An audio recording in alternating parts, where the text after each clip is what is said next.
इनको है सब घरन की सुधन्य धन्य रघुवीर।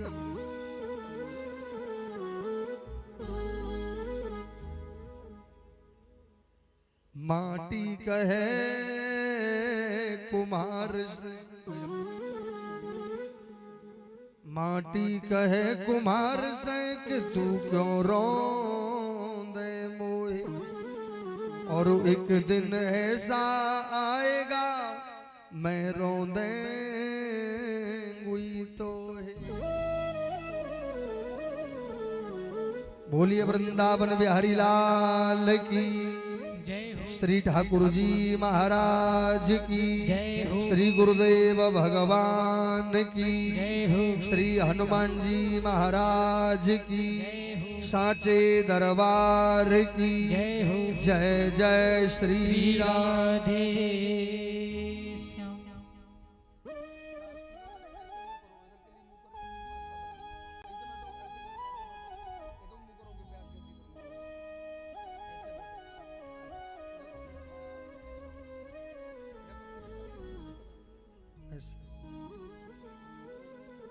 अभी आपके बीच में जो स्वागत करने के लिए पधारे, एक बार ताली बजाकर उनको स्वागत वंदन करें।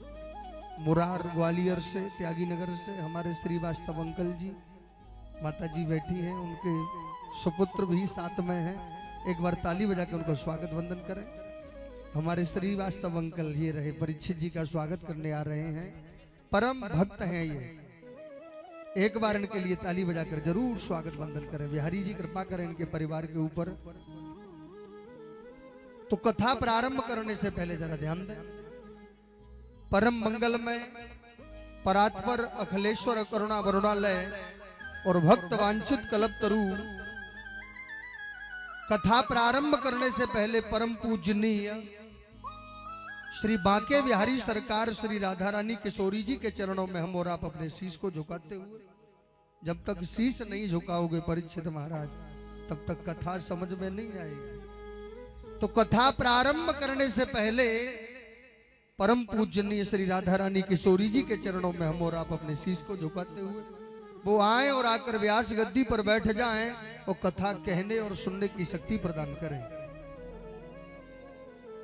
और कथा प्रारंभ करने से पहले जिस पावन जगह पर, जिस पावन आश्रम पर श्यावरी गांव में श्री हनुमान जी महाराज के दरबार में यह कथा चल रही है, ऐसे हमारे हनुमान जी महाराज कवन सुकाज कठिन जग माई, जो नहीं होई तात तुम पाई। जीवन में जब संकट आता है तो सबसे पहले हनुमान जी का नाम निकलता है। तो ऐसे हनुमान जी महाराज के चरणों में हम और आप अपने शीश को झुकाते हुए वो आए और आकर के इस व्यास गद्दी पर बैठ जाएं और कथा कहने और सुनने की शक्ति प्रदान करें। और कथा प्रारंभ करने से पहले जरा ध्यान दें, इस श्यावरी गांव के जितने भी देवता हैं जिनका हम नाम नहीं जानते, अगल के बगल के ऊपर के नीचे के बाहर के भीतर के कुआ के मेड़ के, भाई जहां के जो भी देवता हैं जिधर बैठे हों वो सभी देवता आकर के यहाँ विराजमान हो जाएं और कथा कहने और सुनने की शक्ति प्रदान करें। और कथा प्रारंभ करने से पहले जब तक आप अपने गुरुदेव को नहीं बुलाओगे, राधे राधे, संसार में गुरुदेव से बड़ा कोई नहीं है। तो परम पूजनीय जब तक गुरुदेव भगवान को नहीं बुलाओगे तब तक ठाकुर जी की कथा समझ में नहीं आएगी। कहा है ना कबीरदास जी ने कि हरि रूठे तो गुरु हते, हरि रूठे तो गुरु हते, और गुरु रूठे तो कित ठौर। अगर गुरुजी रूठ जाएंगे तो संसार में कहीं ठौर नहीं है। तो ऐसे परम पूजनीय अपने अपने गुरुदेव भगवान के चरणों में शीश झुकाते हुए वो आए और आकर व्यास गद्दी पर बैठ जाएं और कथा कहने और सुनने की शक्ति प्रदान करें। अपने अपने गुरुदेव भगवान। हमारे गुरुदेव हैं परम पूजनीय 1008 महामंडलेश्वर संत श्रोमणी श्री दंदरुआ सरकार के चरणों में बारंबार नमन करते हुए, डॉक्टर सरकार के चरणों में नमन करते हुए वो आए और आकर व्यास गद्दी पर बैठ जाएं और कथा कहने और सुनने की शक्ति प्रदान करें।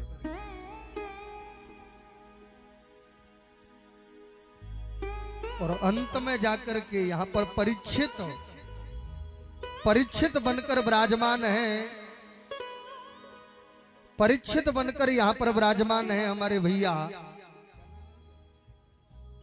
बनवारी लाल भैया जी, सहपत्नी सहित इनके जितने भी देवता हैं, कुल देवता, इष्ट देवता और जितने भी यहाँ श्रोता हैं, सहयोग करने वाले, लेने वाले, देने वाले, सुनने वाले, कराने वाले, उन सभी के देवता आकर यहाँ बैठ जाएं और कथा श्रवण कर अपने जीवन को धन्य बनाएं। वो बनवारी लाल भैया, परम सौभाग्य की बात है ये आपकी तपस्या नहीं है। इस कुर्सी पर बैठने के लिए बड़े बड़े करोड़पति वो भी नहीं बैठ पाते। जिस कुर्सी पर आज आप बैठे हो ये परम सौभाग्यशाली को मिलती है प्यारे। आज आप परीक्षित बने हो, ये आप मत समझ लेना ये आपकी तपस्या नहीं है, ये आपके माता पिता की तपस्या है प्यारे। परीक्षित बनना परम सौभाग्य की बात होती है प्यारे, जो आज मौका आपको मिला है। कहा है ना, पुत्र फलत है पिता के धर्मा, खेती उपजे अपने कर्मा। तो धन्य है आपके माता पिता जिन्होंने ऐसे पुत्र को जन्म दिया, जो आज व्यास गद्दी के समक्ष परीक्षित बनकर, मुख्य यजमान बनकर के कथा श्रवण कर रहे हैं। एक बार ताली बजा करके इनका स्वागत वंदन करें। वो कथा प्रारंभ करने से पहले संसार के, इस भारतवर्ष के, इस ब्रज भूमि के जितने भी देवता हैं वो सभी आए और आकर के व्यास गद्दी पर बैठ जाएं और कथा कहने और सुनने की शक्ति प्रदान करें। लेकिन एक और बात, ये मन बड़ा चंचल है परीक्षित महाराज। जब तक मन को काबू में नहीं करोगे तब तक मेरे ठाकुर की कथा कदाचित भी समझ में नहीं आएगी। इस मन की स्पीड बड़ी तेज है प्यारे। तो पहले मन को काबू में करना है। वो ये मन काबू किस चीज से होगा? भगवान नाम संकीर्तन। कथा प्रारंभ करने से पहले भगवान नाम संकीर्तन। बैठे हो यहाँ कथा पंडाल में और मन पहुंच गया घर, दूध गर्म हुआ है कि नहीं बेटा, ट्यूशन गया है कि नहीं, ये काम हुआ है कि नहीं, वो काम हुआ है कि नहीं, ये मन घर पर पहुंच गया तो ऐसी कथा सुनने से लाभ नहीं होगा। पहले मन को काबू में करना पड़ेगा। और मन काबू कैसे होगा? भगवान नाम संकीर्तन से। तो प्रेम और भाव के साथ में मेरे ठाकुर जी का संकीर्तन बोल रहे।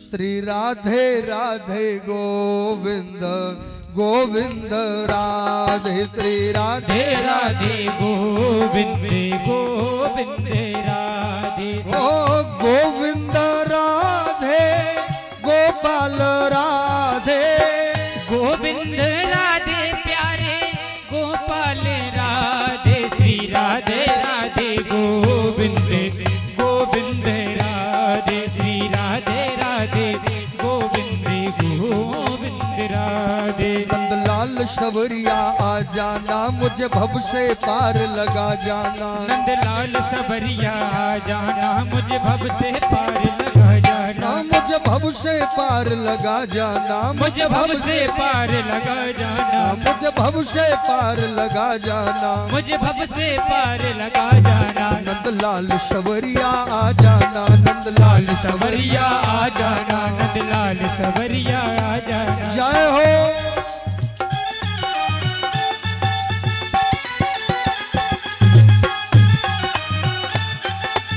सभी प्रेम के साथ हाथ उठा के राधे।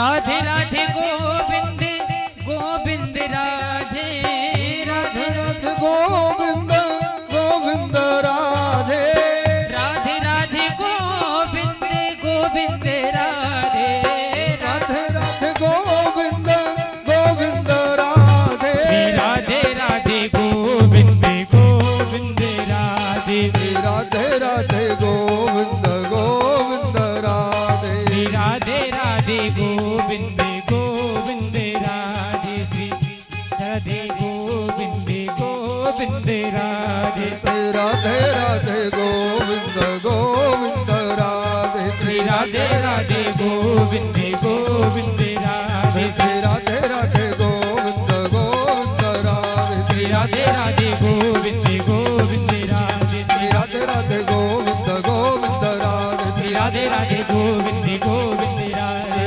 गोविंद राधे गोपाल राधे गोविंद राधे गोविंद राधे गोविंद राधे गोविंद राधे गोविंद राधे गोपाल राधे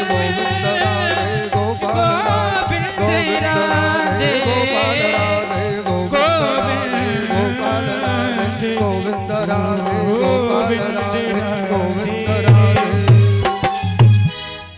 श्री राधे राधे गोविंद गोविंद राधे। अब हम और आप कथा की ओर चलेंगे। श्रीमदे त्वजं भवता लोकं प्रभाकरणामय एवं यदाति मनयो लगा देवै प्रभानाम रूपम समन्दे। परम सौभाग्य की बात यह भी है कि आज नवरात्रि का पहला घट है, तो दुर्गा मैया के चरणों में हम और आप प्रणाम करते हुए वो आए और कथा कहने और सुनने की शक्ति प्रदान करें।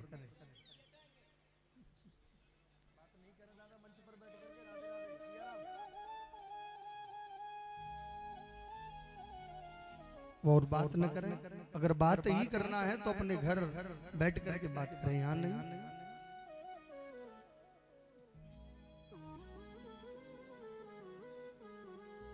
कोई तन दुखी कोई मन दुखी,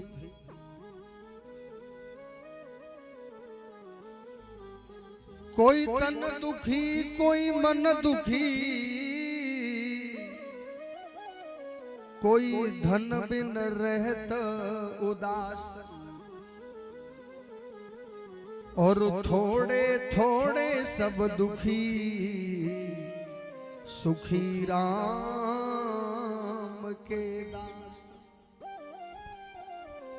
प्यारे, संसार में ऐसा कोई व्यक्ति नहीं है जो छाती पर हाथ रख करके कहे कि मैं सुखी हूं। आप जिधर भी नजर डालकर देखिए, इस दुनिया में ऐसा कोई व्यक्ति नहीं जो छाती पर हाथ रख के कहे कि मैं सुखी हूं। प्यारे,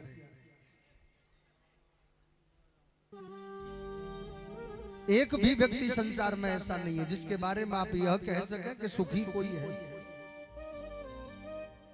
कोई भी व्यक्ति संसार में नहीं है ऐसा जो छाती पर हाथ रख करके कहे कि मैं सुखी हूं। सुखी है तो केवल वो है राम का दास, जिसने मेरे परमात्मा का भजन किया है, कीर्तन किया है, सच्ची भक्ति की है।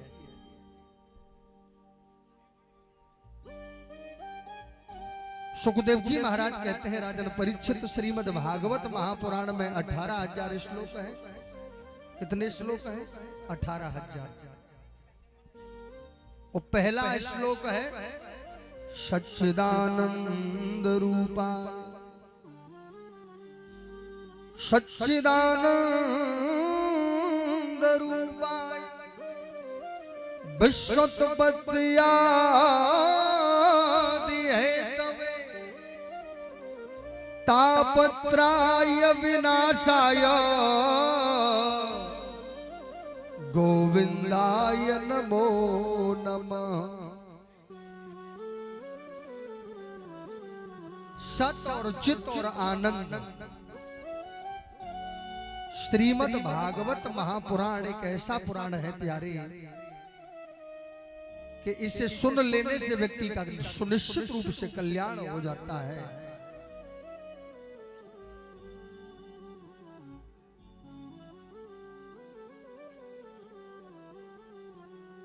भगवतो दिव्यम यतामृत योग धारा निमत्तयो अमति यदान स्वतेत्मरा समम करारविंदे वया।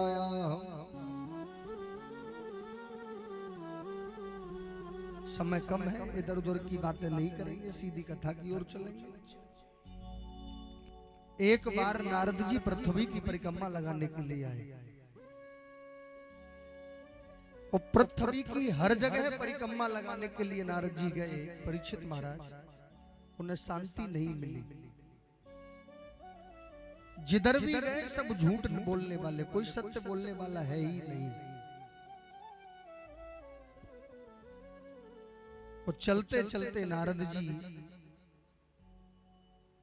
श्री धाम वृंदावन में पधारे, मथुरा में पधारे, उत्तर प्रदेश में पधारे तो नारद जी ने एक दृश्य देखा कि 80-80 वर्ष के दो वृद्ध पुरुष लेटे हुए हैं और 18 वर्ष की नवजवान कन्या रुदन कर रही है। ऐसा क्यों? नारद जी आगे गए लेकिन अंदर से आवाज निकली कि जहां माताएं बहन बैठी हो वहां पर पुरुष को नहीं जाना चाहिए। लेकिन मन नहीं माना, फिर भी गए, आगे बढ़े। और केवल एक ही प्रश्न किया, महाराज देवी आप कौन हो? बोले मेरा नाम भक्ति है। बोले ये वृद्ध पुरुष ये दोनों कौन है? बोले ये दोनों मेरे बेटा हैं, ज्ञान और वैराग्य नाम है। नारद जी कहने लगे आपको मजाक करने के लिए मैं ही मिला? आप 18 वर्ष की 80-80 वर्ष के आपके बेटा, ऐसा हो सकता है क्या? बोले महाराज कलयुग का असर आ जाने से ऐसा हुआ। अच्छा, मेरा लालन पालन आदि कर्नाटक आदि गुजरात में हुआ। ये दोनों जवान थे, मैं वृद्ध थी और मैं चलती फिरती गुजरात आदि क्षेत्रों से निकलकर उत्तर प्रदेश में आई। कलयुग का ऐसा असर पड़ा कि मेरे दोनों बेटा वृद्ध हो गए, मैं जवान हो गई। नारद जी ने ऋग्वेद, अथर्ववेद, सामवेद सबको सुनाया, थोड़ा भी असर नहीं हुआ। तभी आकाशवाणी हुई, नारद सत्कर्म करो। नारद जी ने कहा आप चिंता मत करो, मैं सत्कर्म की खोज करता हूँ, जड़ी बूटी लेकर आता हूँ। नारद जी भ्रमण करने के लिए गए तो बड़े बड़े ऋषि मुनियों ने मौन व्रत धारण कर लिया। जब नारद जैसे संत को ही नहीं पता कि सत्कर्म होता क्या है, तो आजकल के महात्माओं को कैसे पता होगा? मौन व्रत धारण कर लिया। हर क्षेत्र में गए नारद जी, लेकिन कहीं पर भी उपाय नहीं मिला। तो ब्रह्मा जी के 4 बेटा मिले, सनक, सनंदन, सनातन, सनत कुमार। नारद जिनकी बात कभी रद्द न पड़े, जिनकी बात कभी खाली न पड़े, ऐसे नारद जी। उनके चेहरे पर उदासी देखी और ब्रह्मा जी के 4 बेटाओं ने पूछा नारद जी क्या बात है? उन्होंने पूरा वृत्तांत बता दिया कि मैं परिक्रमा लगाने गया, मेरे साथ ऐसा हुआ। और तो क्या बताएं, इस दुनिया में सत्य कोई बोलता ही नहीं और सच्चा प्रेम कहीं है ही नहीं। और तो क्या बताएं, घर में नई बहू की मालकी हो गई है। घर में माता पिता की कोई इज्जत नहीं है। घर में बहू आ गई, चाबी का गुच्छा उसी के पास पहुंच गया। इतने में ब्रह्मा जी के बेटा कहने लगे महाराज इसमें कौन सी नई बात है? घर में बहू बेटा की ही मालकी होना चाहिए। बोले ये क्या कह रहे हो? बोले सत्य कह रहे हैं हम, लेकिन कोई भी काम करो तो बड़े बूढ़े की सलाह लेकर के करो। आपसे ज्यादा जमाना देखा उन्होंने। नारद जी कहने लगे सलाह की बात करते हो? माता पिता की सलाह कोई नहीं लेता। तो बोले टेलीफोन ससुराल लगा देते हैं, कोई भी काम होगा। बहन बहनों का मान सम्मान नहीं है। ससुराल के लिए टेलीफोन लगाएंगे, ससुराल वाले जो कहेंगे उसी काम को करेंगे, वही प्लॉट लेंगे, वही वाला खेत लेंगे, जो ससुराल वाले कहेंगे उसी को करेंगे। इसका महाभारत में प्रमाण है। दीवार बिगाड़े आरो, दीवार बिगाड़े आरो और घर बिगाड़े सारो। महाभारत में प्रमाण है। मामा शगुनी ने क्या किया? मामा शगुनी की चली थी, इसलिए तो दुर्योधन के परिवार में कोई पानी देने के लिए नहीं बचा।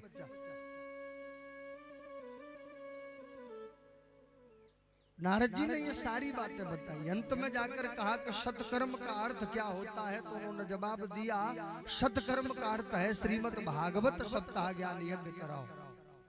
नारद जी कहने लगे, एक बात बताओ सरकार, ऋग्वेद सुनाया, अथर्ववेद सुनाया, सामवेद सुनाया, भागवत सुनाने से क्या हो जाएगा? भागवत क्या है ये बताना चाह रहे हैं। एक आम का पेड़ है, परीक्षित जी, आम का पेड़ है, और आम के पेड़ की जड़ आप तोड़कर खाओगे, स्वाद आएगा?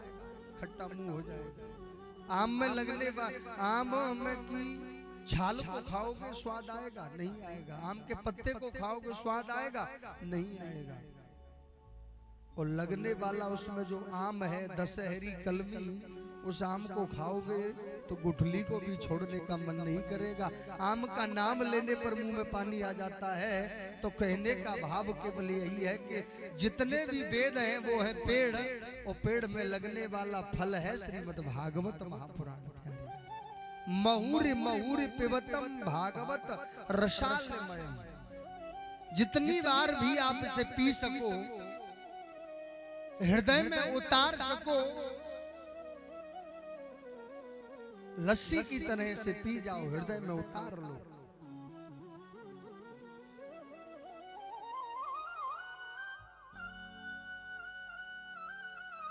तो सूत जी महाराज कहते हैं, ऋषियों,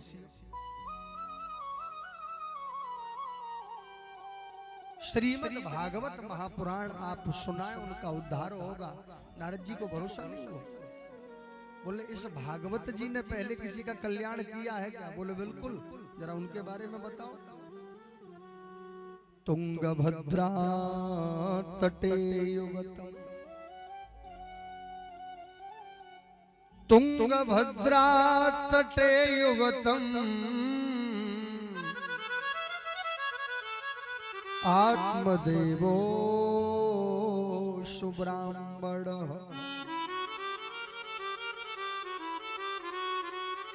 एक तुंगभद्रा नाम की नदी थी। वो नदी के किनारे गांव था, उस गांव का नाम था उत्तम नगर, और गांव में एक पंडित जी रहते थे। उन पंडित जी का नाम था आत्मदेव। क्या नाम था? आत्मदेव। जिनकी आत्मा परमात्मा से मिल जाए उन्हें आत्मदेव कहते हैं। और आत्मदेव पंडित जी की पंडितानी का नाम धुंधुली देवी। क्या नाम है? धुंधुली। यथा नाम तथा गुण। पंडित जी कर्मकांड के निषेध विद्वान हैं, पंडित जी कथावाचक हैं, पंडित जी का बड़ा नाम है, लेकिन ऐसी पत्नी नहीं देखी होगी। पत्नी का धर्म क्या है? एक ही धर्म एक व्रत ने मां, एक ही धर्म एक व्रत ने मां, काहे बचन मम पति पग प्रेमा। पत्नी का धर्म है अपने पति के चरणों की सेवा करना, ये कर्तव्य है। जिय बिन देहन दिय बिन वारी, जिय बिन देहन दिय बिन वारी, तैसे नाथ पुरुष बिन नारी। विचार कीजिए, पत्नी का धर्म केवल पति के चरणों की सेवा करना है परीक्षित महाराज।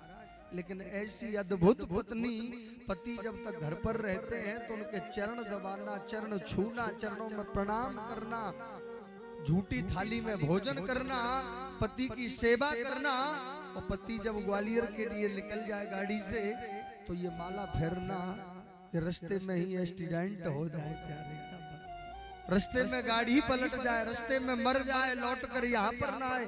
ये कैसी पत्नी है? हाँ, पंडित जी के घर सब कुछ है लेकिन संतान पैदा नहीं हुई। पंडित जी के घर तुलसा मैया है, रोजाना जल चढ़ाते हैं, सूख रही है। पंडित जी के घर श्यामा गौ माता है, रोजाना दाना पानी खिलाते हैं, उनके भी न बच्चा हुआ न बचिया हुई। पड़ोसी घर का सदस्य होता है, अच्छा पड़ोसी हो तो।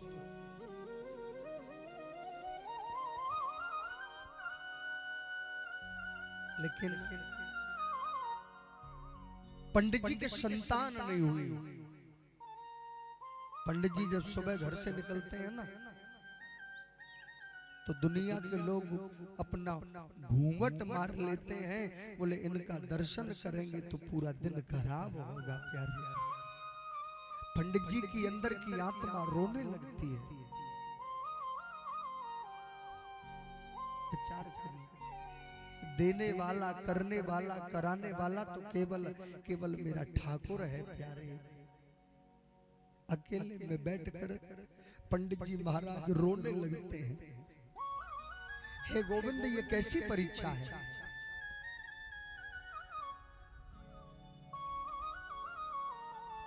धन्य है प्रभु,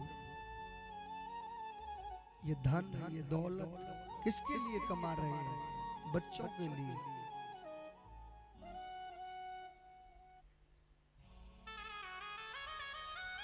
दुनिया के लोग उस ब्राह्मण का मजाक बना रहे हैं।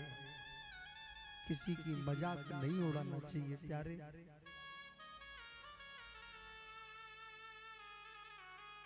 पड़ोसी अपने घर सत्यनारायण की कथा करवाते और खुद के घर में तुलसा मैया है, लेकिन फिर भी पंडित जी के घर जानबूझ कर जाते। महाराज जी, हम कथा करा रहे हैं, तुलसी दल मिलेगा। पंडित जी कहते अंदर चले जाओ, लगा हो तो ले आना। अंदर जाते तुलसा मैया सूख गई है, बाहर लौट कर आते तो मुंह पर कह देते कि पूर्व जन्म तुम कोई पाप करके आए हो। हे गोविंद, ये कैसी परीक्षा है? बताइए क्या?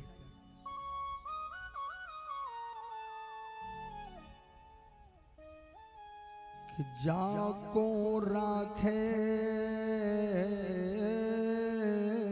साइया,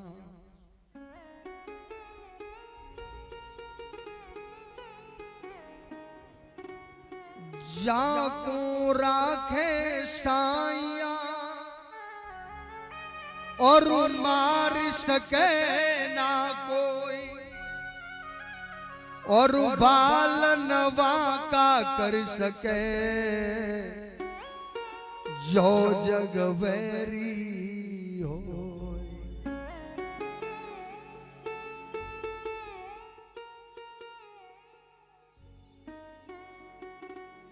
रिग्धे समाचम कुरूरविंदे बक्षौ कृतानाम रुग्धे तरा।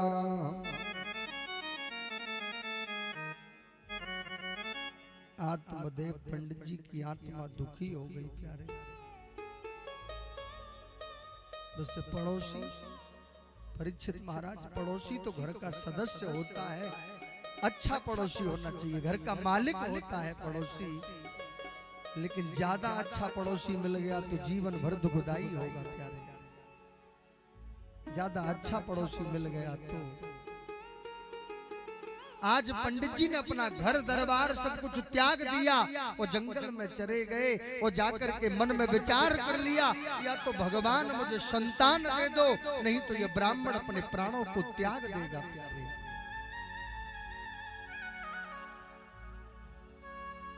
3 दिन बीत गए, पानी नहीं पिया। विराट पर्वत पर चढ़ गए, ऊंचे पर्वत पर चढ़ गए, आत्महत्या करने के लिए तैयार हो गए। लेकिन देखिए उधर से एक दिव्य महात्मा चला आ रहा है।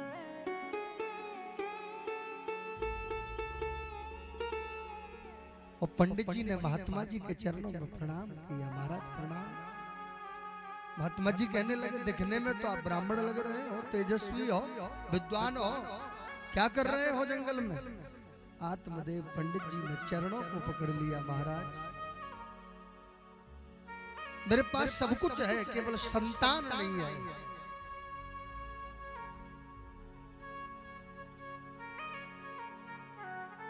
केवल मुझे संतान दे दो, धन्य है प्रभु। महात्मा जी ने कहा कि एक जन्म की बात करते हो, मैंने आपके मस्तक की रेखा को पढ़ लिया है, 7 जन्म तक भी आपके संतान नहीं है प्यारे। पंडित जी महाराज चरणों में गिर गए।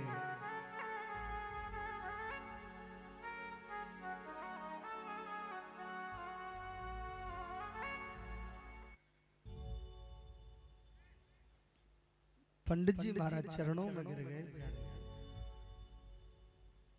भाई साहब बातें न करें, बातें ही करना है तो यहाँ क्या ले रहे हो सीताराम, बातें न करें, आनंद ले कथा का। जो भी है, जैसी आपका परम सौभाग्यशाली हो आपके, आज आपके गांव में कथा हो रही है, तो कहने का भाव केवल एक है ये।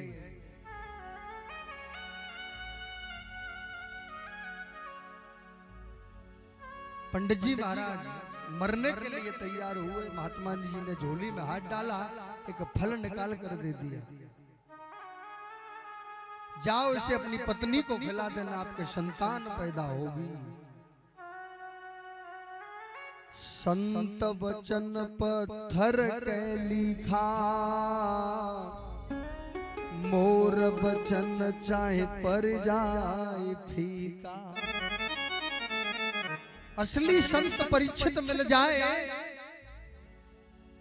तो कल्याण हो जाएगा प्यारे। संत से बड़ी कोई वस्तु नहीं है, लेकिन संत और ब्राह्मण की न दोस्ती भली न दुश्मनी भली। अगर असली के चक्कर में नकली मिल गया तो लूट कर ले जाएगा, और नकली समझकर अगर असली से कुछ कह दिया तो श्राप दे देगा, विनाश हो जाएगा। इसलिए इनको तो प्रणाम करो। महाराज आप अच्छे हो, जलपान करो, भोजन करो, भेंट विदाई पकड़ो और राधे राधे सीता। और आज पंडित जी महाराज को फल दिया और पंडित जी बड़े खुश हुए, और पंडित जी ने लाकर वह फल अपनी पंडितानी को दे दिया। बोले इसे आप खा लेना, आपके घर संतान हो जाएगी। महात्मा जी ने दिया। धुंधली कहने लगी, स्नान करके पूजा पाठ करके खाऊंगी। पति चले गए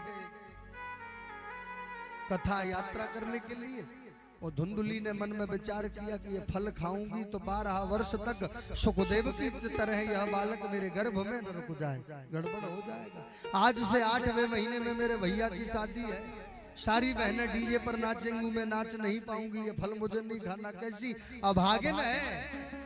दुनिया की माताएं बहन मंदिर पर जाती हैं, परिक्रमा लगाती हैं, बेटा मांगती हैं, और आज इनके घर स्वयं फल आ गया, खाना नहीं चाहती।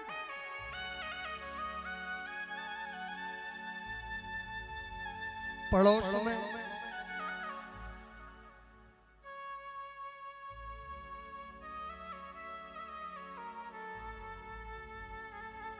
एक और उनकी बहन है जिसके 9 बेटा हो गए हैं, एक होने वाला है। तो उससे बात करी कि तेरे घर जो हो जाए मुझे दे देना, अदला बदली कर लेंगे, मैं तुझे धन दे दूंगी। कहते हैं ना कि जहाँ पर चना है वहां पर दांत नहीं, और जहाँ पर दांत है वहां पर चना नहीं। उस पड़ोसन ने कह दिया तो ठीक है। और पंडित जी हमारे सीधे साधे हैं, कपड़ा आद लगा करके बोले होने वाला है, होने वाला है। समय व्यतीत तो हुआ और ठाकुर जी की बड़ी कृपा हुई। बोले से फल का क्या करना चाहिए? बोले गौ माता को दे दो, परीक्षा भी हो जाएगी। वो फल गौ माता को दिया, और इधर में पड़ोसन के बच्चा हुआ, रात में अदला बदली कर ली, बेटा हो गया। बड़ी खुशी का माहौल बना। पंडित जी बड़े खुश हुए, मेरे घर बेटा हुआ है। बुढ़ापे में हुआ, बड़ी खुशी हुई। और अंत में जाकर पंडित जी महाराज ने अपनी पत्नी से कहा कि मेरा नाम है आत्मदेव, तो अपने बेटा का नाम रखूंगा परमात्मदेव। पदम बक्षदे शुचिम कृत्वा दुर्वायतान्तं महाभागम् श्रियं यशुतामनाकृतये आत्मकपिता करणं क्षमा। बेटा का नाम, मेरा नाम है आत्मदेव, तो बेटा का नाम रखूंगा परमात्मदेव। धुंधुली कहने लगी वाह भाई वाह, 9 महीने पेट में मैंने रखा, कष्ट मैंने सहे, खटमलों ने मुझे खाया, गीले में मैं सोई, मेहनत मैं करूं, तो अपने नाम से मिलता जुलता नाम नहीं। तो बोले मेरा नाम है धुंधुली, तो बेटा का नाम होगा धुंधकारी। बोला चलो ठीक है कोई बात नहीं, जोई राम सोई राम, हमें बिल्कुल तसल्ली है। बच्चा हुआ, नाम धुंधकारी रखा, धीरे धीरे बड़ा होने लगा। जिस घर में एक बेटा होता है ना, उस बच्चे के बिगड़ने के चांस ज्यादा रहते हैं। लेकिन इस जमाने में देखा है दादाजी, बस एक हो जाए सीताराम, फिर नहीं करना। बोले को छोटा परिवार सुखी परिवार, एक हो जाए फिर कोई दिक्कत नहीं है। एक होकर के बिगड़ जाए तो क्या करोगे, एक होकर डकैत हो गया फिर क्या करोगे, एक होकर के कहीं गलत रास्ते पर चला जा तो क्या करोगे। कम से कम 2 तो होना चाहिए। लेकिन धुंधकारी अकेला था, इकलौता था।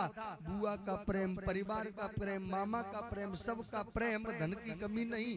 पंडित जी कथा कहने चले जाएं और पहले अंटी से खेलने लगा, फिर ताश खेलने लगा, फिर जुआ खेलने लगा, और तो क्या बताएं मदरा पान करने लगा। जिस घर में ठाकुर जी की पूजा होती थी, उस घर में मदरा की बोतलें आने लगी प्यारे। सुखदेव जी महाराज कहते हैं राजन परीक्षित, समय का पता नहीं, अभिमान नहीं करना चाहिए।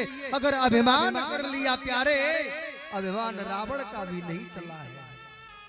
अभिमान संसार में किसी का नहीं चला है। अभिमान तो करना ही नहीं चाहिए। समय देखिए, एक दिन अर्जुन के धनुष के सामने, अर्जुन के बाण के सामने बड़े बड़े दिग्गज वीर भी नहीं टिक पाए, और एक दिन अर्जुन को भीलों ने लूट लिया। समय का नहीं पता है।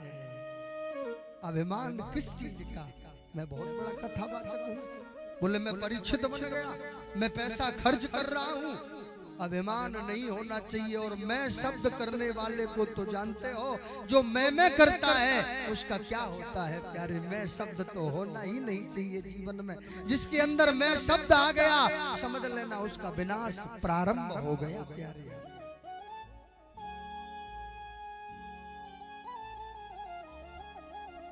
समय समय की बात है,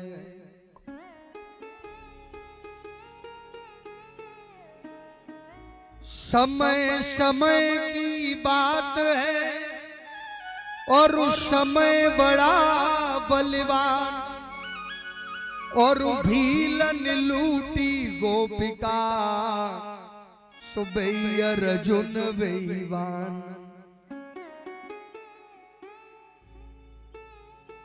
प्यारे समय का नहीं किसी को पता है।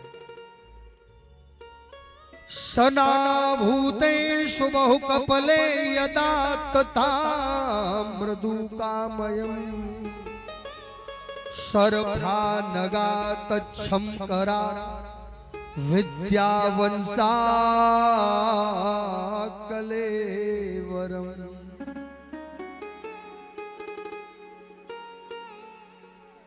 अभिमान नहीं होना चाहिए। पंडित जी के घर मदरा की बोतलें आने लगी। एक बात बताना चाहेंगे, हमारे महाराज जी कहते हैं तंदरुआ वाले कि दारू पीने वालों को 3 चीजों का लाभ होता है। जो दारू पीते हैं ना, जो दारू पीने वाले हैं वो ध्यान दे के सुने। हमारे महाराज जी कहते हैं कि दारू पीने वालों को 3 चीजों का लाभ होता है। पहला लाभ ये होता है कि दारू पीने वाले को कभी कुत्ता नहीं काटता। कुत्ता उसे कभी नहीं काटेगा। राधे राधे। बोले क्यों? कुत्ता कहता है कि ये मेरी बिरादरी का है, दारू पीकर ये भी मेरी तरह कहीं भी लेट जाता है, कहीं भी गिर जाता है। और दूसरी बात ये है कि उसके घर कभी चोर चोरी करने नहीं आता। बोले क्यों? चोर जानता है क्या करूंगा इसके घर जाकर के, पूरी रात मेरी बर्बाद निकल जाएगी, ये तो दारू में लुट पिट गया है। और तीसरी बात, ये जल्दी मर जाता है, केवल 32, 33 और 28 पर ही इसकी किडनी, लीवर आदि खराब हो जाएगा, वो जल्दी मर जाएगा, वो घर वालों पर पाप का बोझ बन करके मर जाएगा। तो जिसे भी मदरा का पान करना है वो इन 3 चीजों का लाभ ले। और पंडित जी का वह बालक मदरा का पान करने लगा। प्यारे विचार करिए, जिस घर में ठाकुर की पूजा, जिस घर में भगवान की पूजा होती है, आज उनके घर मदरा की बोतलें आने लगी। पंडित जी ने बहुत समझाया, बहुत समझाया, लेकिन एक दिन वो समय आ गया कि अपने पिताजी को ही डांट फटकार लगाने लगा। कहने लगा आप क्या जानो, आप पुराने जमाने को, ये मॉडल जमाना है, इस मॉडल जमाने में ऐसा होता है। और तो क्या बता, अपने पिताजी पर हाथ उठा दिया। आत्मदेव पंडित जी की आत्मा रोने लगी। प्यारे, यही दिन बचा था देखने के लिए।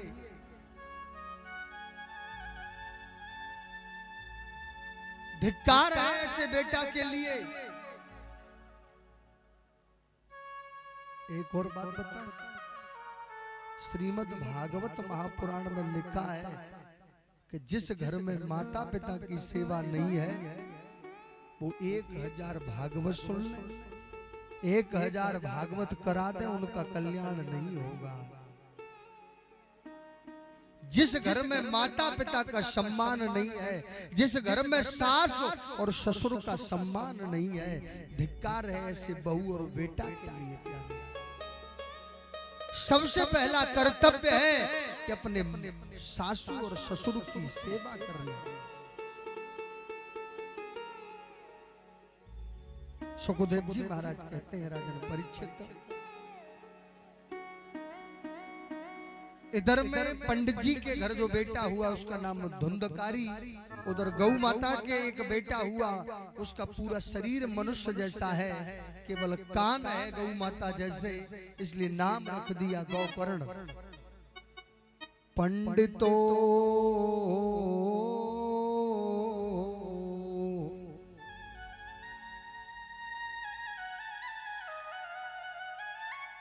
गौकर्णो पंडितो ज्ञानी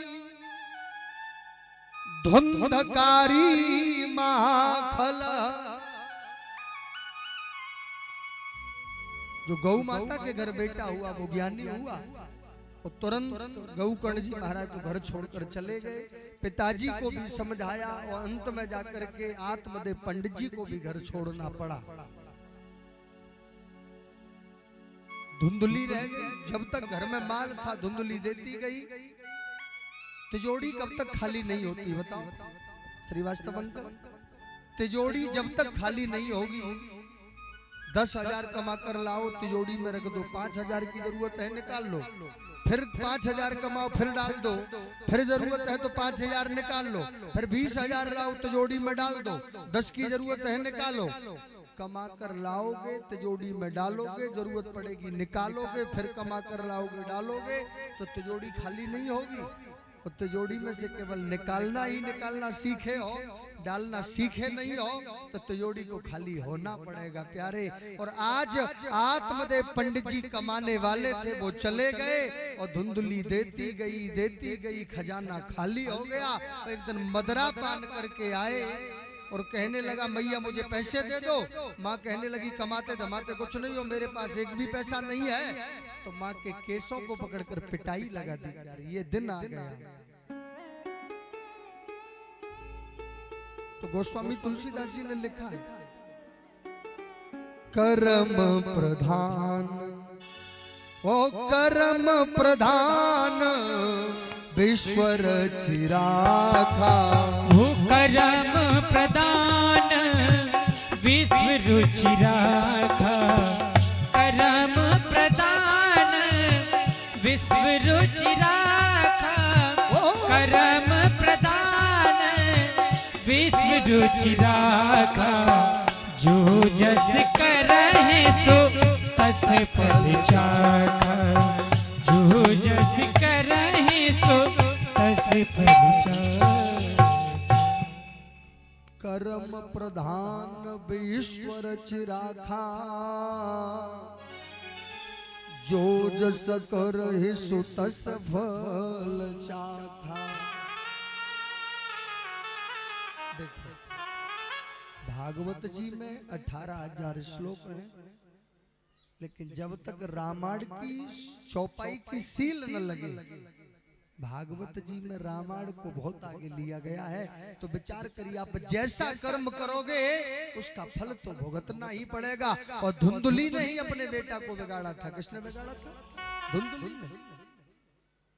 और समय आया, बाल पकड़कर पिटाई लगा दी और धुंधली ने कुएं में कूदकर अपने प्राणों को त्याग दिया।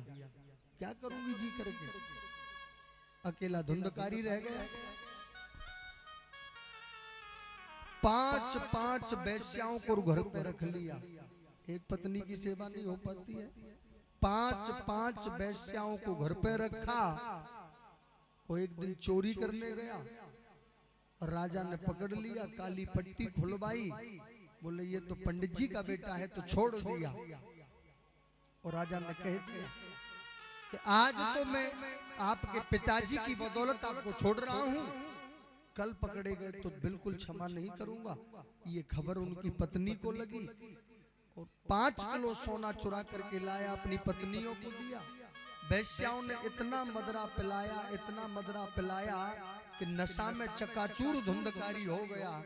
उसे खटिया पर रस्सियों से बांध दिया और जलते हुए अंगारे उसके मुंह में डालकर चमीटे के द्वारा अंदर के लिए धकेल कर धुंधकारी बोलना चाह रहा था, लेकिन बोल नहीं पाया। इस तरीके से उन वैश्याओं ने धुंधकारी की मौत की कि आंगन में गड्ढा खोद कर रात्रि में ही उन्हीं के घर में गड्ढा खोदा, आंगन में गाड़ दिया, ऊपर से लीप दिया, रात भर रुकी और सवेरे घर को पूरा समेट कर और लेकर चली गई। लेकिन गांव वाले बड़े परेशान।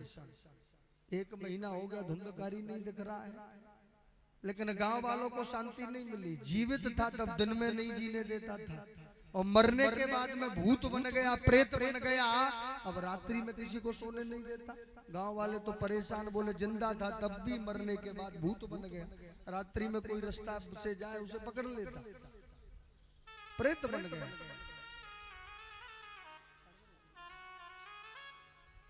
असम नमामि व्यतम व्रजते यत्मलोका कमलास्मनाय दिव्यं परन्तु यशयादिकव्या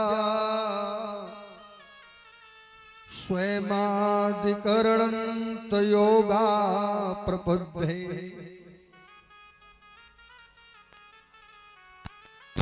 विचार करें, ये खबर गौकर्ण जी को लगी। गौकर्ण जी चित्रकूट से हरिद्वार के लिए चले, गांव में आए। असली संत होगा वो मान सम्मान नहीं चाहेगा, नकली संत चाहते हैं कि मान मिले, सम्मान मिले। असली संत तो केवल अकेले में आएगा, भजन करेगा। और गौकर्ण जी रात्रि में आए और रात्रि में भजन करने के लिए जैसे ही अपने घर के लिए गए तो सामने अग्नि जलती दिखाई दी, भैंसा दिखाई दिया। डराना चाहा, लेकिन गौकर्ण जी ने कमंडल से जल लिया, जल के छींटे दिए। बोलने लगा, आप कौन हो? बोले, आपका भाई हूं, मुझे वैश्याओं ने मार दिया, मेरा कल्याण कर दो। गौकर्ण जी महाराज ने गया में जाकर उनका श्राद्ध किया, पिंडदान दिया, फिर भी मोक्ष नहीं मिला। इलाहाबाद में जाकर के श्राद्ध करवाया, त्रिवेणी पर जाकर के उनका पिंडदान किया, वहां भी कल्याण नहीं हुआ। हर तीर्थ में जाकर गौकर्ण जी महाराज ने अपने भाई को पिंडदान करवाया, कर्मकांड करवाया, लेकिन शांति नहीं मिली, मोक्ष नहीं हुआ। तो अंत में जाकर आकाशवाणी हुई है, गौकर्ण सत्कर्म करो।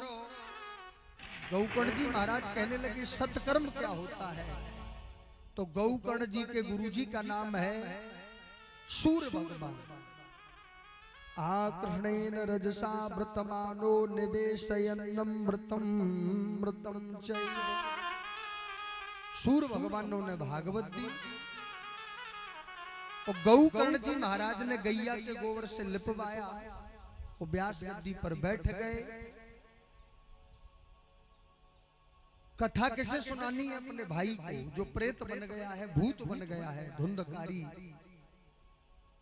धीरे धीरे 88,000 महात्मा इकट्ठे हो गए कथा सुनने के लिए। कितने?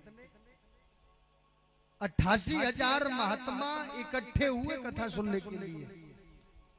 लेकिन परीक्षित महाराज जरा ध्यान दें, असली कथा धुंधकारी को सुनानी थी। धुंधकारी बन गया हवा। इधर की हवा आवे तो उधर चला जावे, उधर की आवे तो उधर चला जावे। बैठे कथा कैसे सुने? तो सामने का बगीचा है, बांस का बगीचा, पोला बांस खड़ा है। जो लोग अभी लाठी लेकर आते हैं, बांस लाते हैं, पोला बांस है वो। ये बांस नहीं, कर लिया है पोला बांस। और पोले बांस में धुंधकारी हवा का रूप लेकर अंदर प्रवेश कर गया। पहले दिन की कथा हुई तो पहली गांठ चटक गई। बोलिए धुंधकारी महाराज की। पहले दिन की कथा हुई तो पहली गांठ चटक गई। और दूसरे दिन की कथा हुई, दूसरी गांठ चटक गई। और 7वें दिन की कथा हुई तो 7 गांठें चटक गई। और धुंधकारी देवता का रूप लेकर प्रकट हो गया। विचार करिए कितना बड़ा सम्मान मिल गया। धुंधकारी और धुंधकारी महाराज, धुंधकारी से धुंधकारी महाराज बन गए। और जय और विजय, जय और विजय, जय और विजय जान सब कोई। जय और विजय जान सब कोई। द्वारपाल हर के प्रिय दोई। द्वारपाल हरि के प्रिय दोई। जय और विजय जान सब कोई। द्वारपाल हरि के प्रिय दोई। मेरे भाई बहनों, जय और विजय विमान लेकर आए और धुंधकारी को विमान में बिठाला। राधे राधे। कथा की ओर ध्यान दें। 88,000 महात्मा भी विमान में चढ़ने लगे। बोले जय और विजय। बोले आप नहीं जा सकते। बोले क्यों? बोले कथा केवल धुंधकारी ने सुनी है। 88,000 महात्मा कहने लगे हम 7 दिन से वैसे ही बैठे हैं। बोले बिल्कुल, कथा सुनने वाले 3 प्रकार के होते हैं। राधे राधे। जय विजय कहने लगे। कथा सुनने वाले 3 प्रकार के होते हैं। परीक्षित महाराज इधर उधर ध्यान न दे, कथा की ओर ध्यान दे, सानी तो हो जाएगी आपकी। ठीक है ना? सानी की ओर ध्यान नहीं देना है। सानी करना है तो परीक्षित को इधर ध्यान नहीं है, इधर ध्यान देना है। सानी पानी और ये पीना मीना का चक्कर बंद करो। अब तो कथा की ओर ध्यान दो। जिस कुर्सी पर बैठ गए हो, कितनी सुंदर जोड़ी है प्यारे। क्या बात है। परीक्षित और परीक्षित पत्नी कितने सुंदर लग रहे हैं। एक बार ताली बजाकर स्वागत वंदन करें। क्या बात है। लड़ुआ जैसे लग रहे हैं दोनों। क्या बात है प्यारे। तो कहने का भाव केवल एक है। सुखदेव जी महाराज कहते हैं भागवत जी की पंडाल में आना चाहिए, बीच में खड़ा नहीं होना चाहिए। दूसरी बात एक और, लंच भी दिया जाएगा। और वैसे हमारी कथा में लंच बहुत कम ही रहता है, क्योंकि लंच से कथा में विघ्न पैदा होता है। बराबर 4 घंटे बराबर कथा हो जिसमें श्रोताओं का भी मन लगे और व्यास जी का भी मन लगे। और बीच में बैठकर बातें भी नहीं करना चाहिए। अब ये बात उसी की आ रही है कि 88,000 महात्मा जब विमान में चढ़ने लगे, रोक दिया। बोले नहीं जाओगे। स्वर्ग में केवल धुंधकारी जाएगा। क्यों? कथा धुंधकारी ने सुनी, हमने नहीं सुनी। बोले कथा सुनने वाले 3 प्रकार के होते हैं। एक होता है श्रोता, एक होता है जो श्रोता, जो कथा को सुनता है, कथा का चिंतन करता है, कथा का मनन करता है। आज पंडित जी ने धुंधकारी की कथा सुनाई, आज पंडित जी ने परीक्षित जी की कथा सुनाई, आज पंडित जी ने गजग्राह की कथा सुनाई। कथा सुनने के बाद कथा की चर्चा करे, नाती बेटाओं से करे, घर पर करे, और कथा को बिल्कुल मन से सुने, उसे कहते हैं श्रोता। जो कथा का चिंतन करता है उसे श्रोता कहते हैं। वो विमान में बैठने योग्य है। और दूसरे नंबर का होता है परीक्षित महाराज सरोता, जो तमाकू के बटुआ में रखते हैं ना, सुपारी काटने वाला सरोता। तमाकू बनाई, सुपारी काटेंगे, सरोता कथा सुनने आएगा, पंडाल में बैठेगा, बोले कि पंडित जी तो ठीक है लेकिन चुटिया बड़ी है। पंडाल तो बढ़िया है लेकिन ये अगर मंडप नहीं होता ना तो बड़ा बढ़िया लगता। परीक्षित तो बढ़िया है लेकिन माला नहीं फेर रहे। बोले कथा तो बढ़िया है रही है लेकिन रोजाना मालपुआ नहीं हो रहे। क्या बात है प्यारे।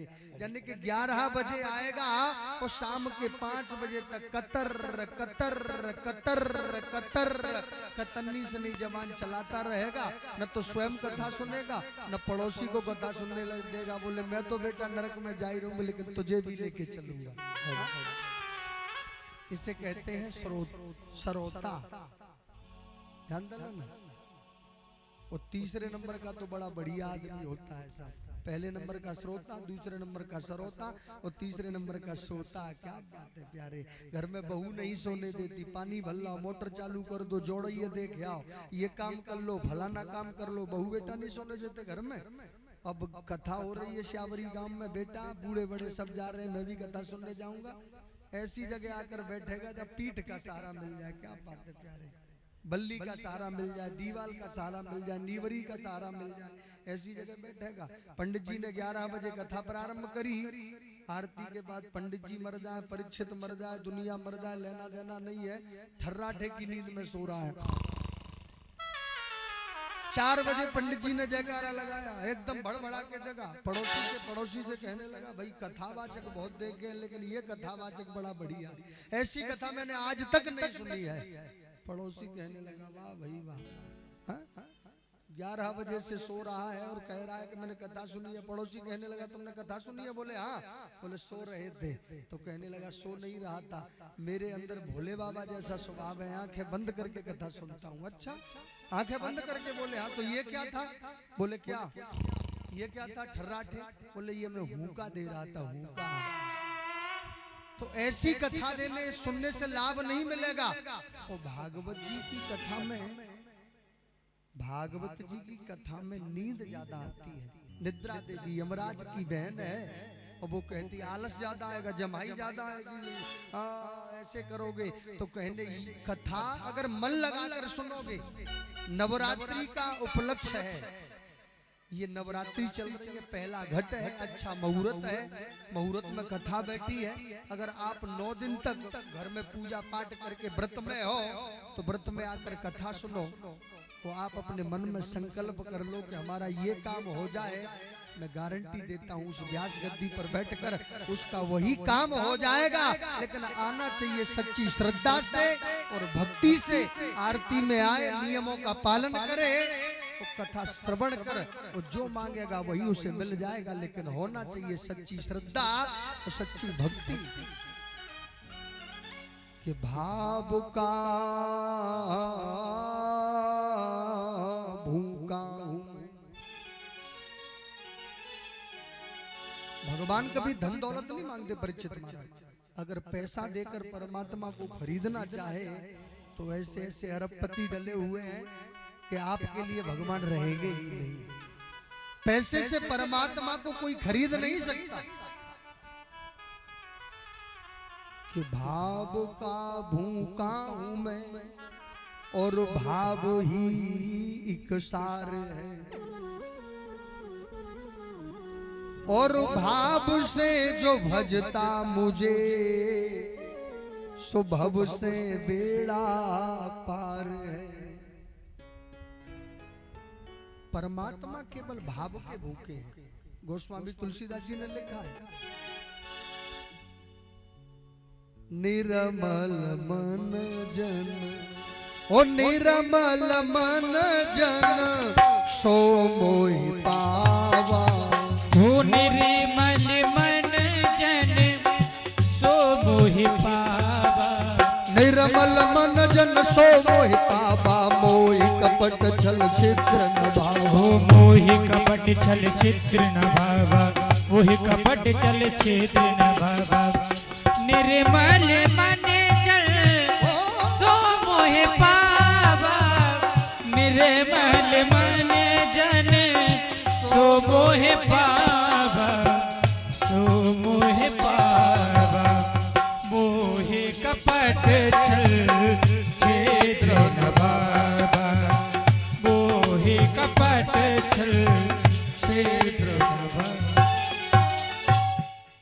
निर्मल मन जन सो मोहि पावा, मोहि कपट छल छिद्र न भावा। तो विचार करिए प्यारे, पीते रहे आराम आराम से, बातें नहीं करें। तो कहने का भाव केवल एक है, रामायण में लिखा है कि मन पवित्र नहीं है, ऊपर की सफाई कर लो, बढ़िया मेकअप कर लो, ऊपर बढ़िया श्रृंगार कर लो, शैम्पू लगा लो, साबुन लगा लो और श्रृंगार कर लो, ऊपर की सफाई है और अंदर गंदगी भरी हुई है प्यारे, परमात्मा नहीं मिलेगा। पहले आपको अंदर की सफाई करनी पड़ेगी, और जब तक अंदर की सफाई नहीं करोगे, मन में छुरी चल रही है मेरी गली में आ जाना तब तुझे बताऊंगा। विचार करिए प्यारे, ऐसी कथा से लाभ नहीं होगा। और सुनो, कथा कराने का स्थान कैसा होना चाहिए? कथा का स्थान बड़ा सुंदर होना चाहिए, ऐसी जहां पर आवाज न तो दूसरे की आवे, कोई हॉर्न की आवाज नहीं आवे, एकांत वासा होना चाहिए। ये मंदिर है, मंदिर पर एकांत ही वासा है, ऐसी जगह होना चाहिए जहां पर हम और आप कथा कर रहे हैं। और दूसरी बात है भागवत का गान, भागवत में सुंदर सुंदर शब्दों को गाया जाए। और तीसरी बात है कि भागवत का ज्ञान उसको ज्ञान पूर्वक सुना जाए। चौथी बात है भागवत का ध्यान, उसको एकाग्र होकर मन लगाकर सुना जाए। और पांचवी बात है भागवत में आपके कान, ध्रुव जी ने, बड़े बड़े ऋषि मुनियों ने, भगवान जब प्रकट होकर आए तो एक ही वरदान मांगा, क्या? जिने हरि कथा, जिने हरि कथा सुनी नहीं काना, जिन हरि कथा सुनी नहीं काना, जिन हरि कथा सुनी नहीं काना, जिन हरि कथा सुनी नहीं काना, श्रवण रंध्र ये भवन समाना, श्रवण रंध्र ये भवन समाना। जिन हरि कथा सुनी नहीं काना, जिन कानों ने मेरे हरि की कथा को नहीं सुना, धिक्कार है, ऐसे कान तो सर्प की मामी के समान है प्यारे। विचार करिए प्यारे। और आज धुंधकारी को लेकर जय और विजय चले गए। ये रहे धुंधकारी महाराज जो बंधे हैं इस बांस में, देखो काले कपड़े में धुंधकारी जी टंगे हैं। बोलिए धुंधकारी महाराज की जय हो। तो भागवत जी की कथा एक ऐसा ग्रंथ है प्यारे कि व्यक्ति मर गया हो और मरने के बाद उसके नाम का संकल्प करा के जो भागवत करवाए तो उस व्यक्ति का भी कल्याण हो जाता है। इस संसार में कोई भी सुखी नहीं है। दीन कहे धनवान सुखी, धनवान कहे सुख राजा को भारी, राज कहे महाराज सुखी, महाराज कहे सुख इंद्र को भारी, इंद्र कहे चतुरानन को सुख।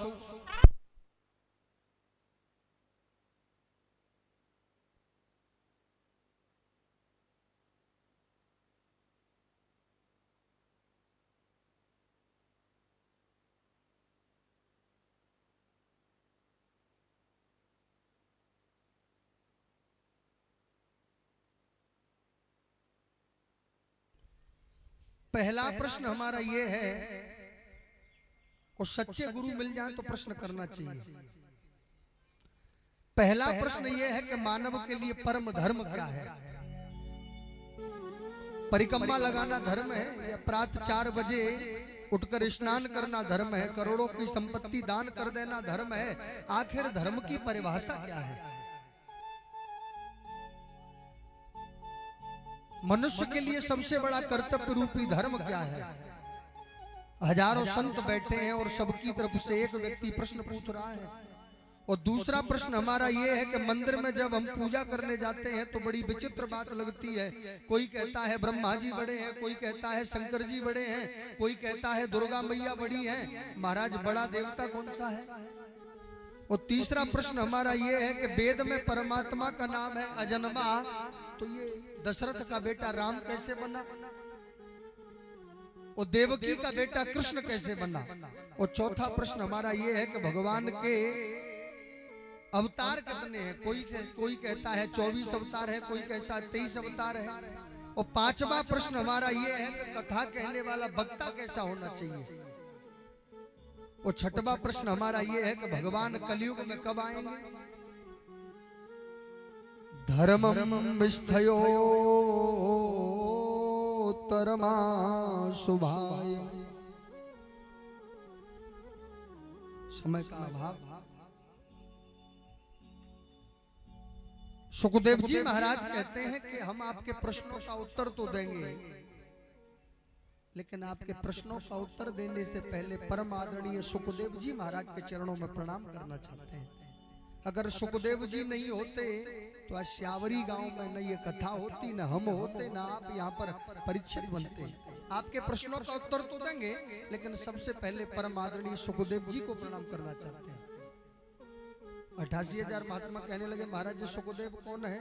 बोले पहले हम यही बता देते हैं आपको। एक बार नारद जी ने तीनों देवों के घर झगड़ा करवा दिया, केवल भोले बाबा का घर में झगड़ा नहीं हुआ। ब्रह्मा जी के घर झगड़ा करवाया, विष्णु भगवान के घर झगड़ा करवा, नारद। राधे राधे। जिस घर में पति पत्नी में गहरा प्रेम हो ना, एक थाली में दोनों भोजन करते हो, और नारद जी आ जाए तो समझ लेना शाम को बंटवारा प्रारंभ हो जाएगा। नारद। और जिस घर में लड़ाई होती हो, कलह मचता हो, उस घर में नारद जी आ जाए समझ लेना एक ही थाली में भोजन होगा। नारद। और नारद जी ने आज मन में संकल्प कर लिया, राधे राधे, कि भोले बाबा के घर झगड़ा नहीं हुआ है, बड़ा प्रेम है। कैलाश पर्वत पर चलते हैं। बीड़ा बजाते बजाते नारद जी कैलाश पर्वत पर पहुंचे। भोले बाबा भजन कर रहे थे, दूर से ही प्रणाम कर लिया, जा रहे हैं, आंखें बंद हैं, लेकिन चिंता मत करो भोजन नहीं मिलेगा आपको आज। नारद जी अंदर गए। मैया सती भोजन बना रही थी, मैया को प्रणाम किया। मैया ने भी प्रणाम नारद जी को किया। दोनों पृथ्वी को पालक लिया। मैया ने संत का सम्मान किया, संत ने माँ का सम्मान किया। और मैया सती कहने लगी बेटा राधे राधे, आजकल आपने आना जाना कम कैसा कर दिया, क्या बात है। नारद जी कहने लगे मैया कहीं प्रेम है ही नहीं, हर जगह झूठा प्रेम है। मैया सती कहने लगी दुनिया में प्रेम हो कि न हो, लेकिन हम में गहरा प्रेम है। अच्छा, हम दोनों पति पत्नी में गहरा प्रेम है। नारद जी कहने लगे कुछ घर में खाने के लिए है, वो लड्डू बनाए हैं। नारद जी बोले दे दो। बोले हम खा ले को इस घर में फिर भोजन बनेगा ही नहीं। मन में विचार किया। नारद जी ने नाश्ता किया, माँ को प्रणाम किया। मैया सती कहने लगी गुरु मंत्र किसी को नहीं बताया जाता, वो मेरे पति ने मुझे बताया। वाह क्या बात है। और रोजाना भजन करते हैं, भजन में जो दर्शन होता है वो किसी को नहीं बताते, मुझे बताते हैं। नारद जी बोले आपके प्रेम में बड़ा भारी प्रेम बना रहे। अंत में जाके नारद जी बोले मैं ये एक बात पूछूं, गले में जो आपके पति मुंडों की माला पहनकर घूमते हैं उसके बारे में कभी बताया। मैया बोली देख बाबा झूठ बोलबो तो आवे ना, सब कछु बतायो, लेकिन मुंडों की माला के बारे में आज तक नहीं बताया। क्या बात है। नारद जी ने थाली नीचे रख दी, बोले पानी भी नहीं पीऊंगा मैं आपके घर का। बोले क्यों, काय का प्रेम है, क्या खाक प्रेम है आपके घर। जिस माला को 24 घंटे गले में पहनकर घूमते हैं, उस माला के बारे में आज तक नहीं बताया। हम तो जा रहे अरे अरे अरे छी छी, ये इस घर में भी प्रेम नहीं है। सुनो, पहले के जमाने में जब मकान बनवाते थे ना, तो मकान में एक कमरा अलग बनवाते थे, उस पर डल जाता था कोप भवन। माता में रूठती थी, उसी कमरे में जाती थी। नारद जी तो अपना काम करेंगे। नारद जी का काम है जलती हुई अग्नि पर घी डालना, कटे हुए पर नमक डालना। कर दिया अपना काम। क्या बात है प्यारे, नाम कर दिया। आगे बढ़े, नारद जी आगे बढ़े, उधर से भोले बाबा आ रहे। नारद जी ने प्रणाम किया, प्रणाम। भोले बाबा बोले खुश रहो। नारद जी कहने लगे जल्दी चले जाओ, मैया बुला रही है। भोले बाबा कहने लगे आप जैसे महा विभूति संत के चरण जब कुटिया पर पड़ गए हो तो फिर तो बिलगुआ जल्दी आएगा ही। भोले बाबा अंदर गए, आवाज दी सुन रही हो, सुनने वाली रूठ गई। सुन रही हो, रूठ गई। क्या बात। सुनो परीक्षित जी, वैसे पत्नी पति के लिए सर्वत्र समर्पित हो जाती है, पति के सामने पत्नी कभी घूंघट नहीं मारती। पति अगर अकेला बैठा हो फिर तो कंधे पर ही घूंघट नहीं करेगी, और रूठ जाए ना पति से तो दुनिया में सबसे बड़ा घूंघट पति से ही करती है पत्नी। न तो मुंह देखूंगी न दिखाऊंगी। क्या बात प्यारे, 4 हाथ का घूंघट कर लिया। भोले बाबा कहने लगे एक बात बताओ, क्या बात है? हूँ, एक ही बात हूँ। अरे भाई दर्द तो बताओ, हाथ में है, उंगली में है, पेट में है, पीठ में है, दर्द नहीं बताओगे हमें कैसे पता लगेगा? हूँ। भोले बाबा बोले हम प्रेम कर करके नहीं मर गए और आप गड़बड़ बोले, आप प्रेम करते ही नहीं। बोले गुरु मंत्र हमने बताया, किसी को नहीं बताया जाता, वो मंत्र हमने आपको बताया। हाँ, जो रोजाना दर्शन होता है मेरे प्रभु का वो भी हम तुम्हें बताते हैं। मैया कहने लगी आपने कभी मुंडों की माला के बारे में बताया मुझे, जो गले में पहने हो? भोले बाबा बोले इसके बारे में सुन लोगी तो आपका प्रेम और मेरे से बढ़ जाएगा। मैया बोली बताओ। बोले जिस जिस युग में आप मर जाती हो, आपका प्राणांत हो जाता है, तुम्हारी याद आती है, तुम्हारी याद आती है, मुझे मोहन रुलाती है, तुम्हारी याद आती है। ओ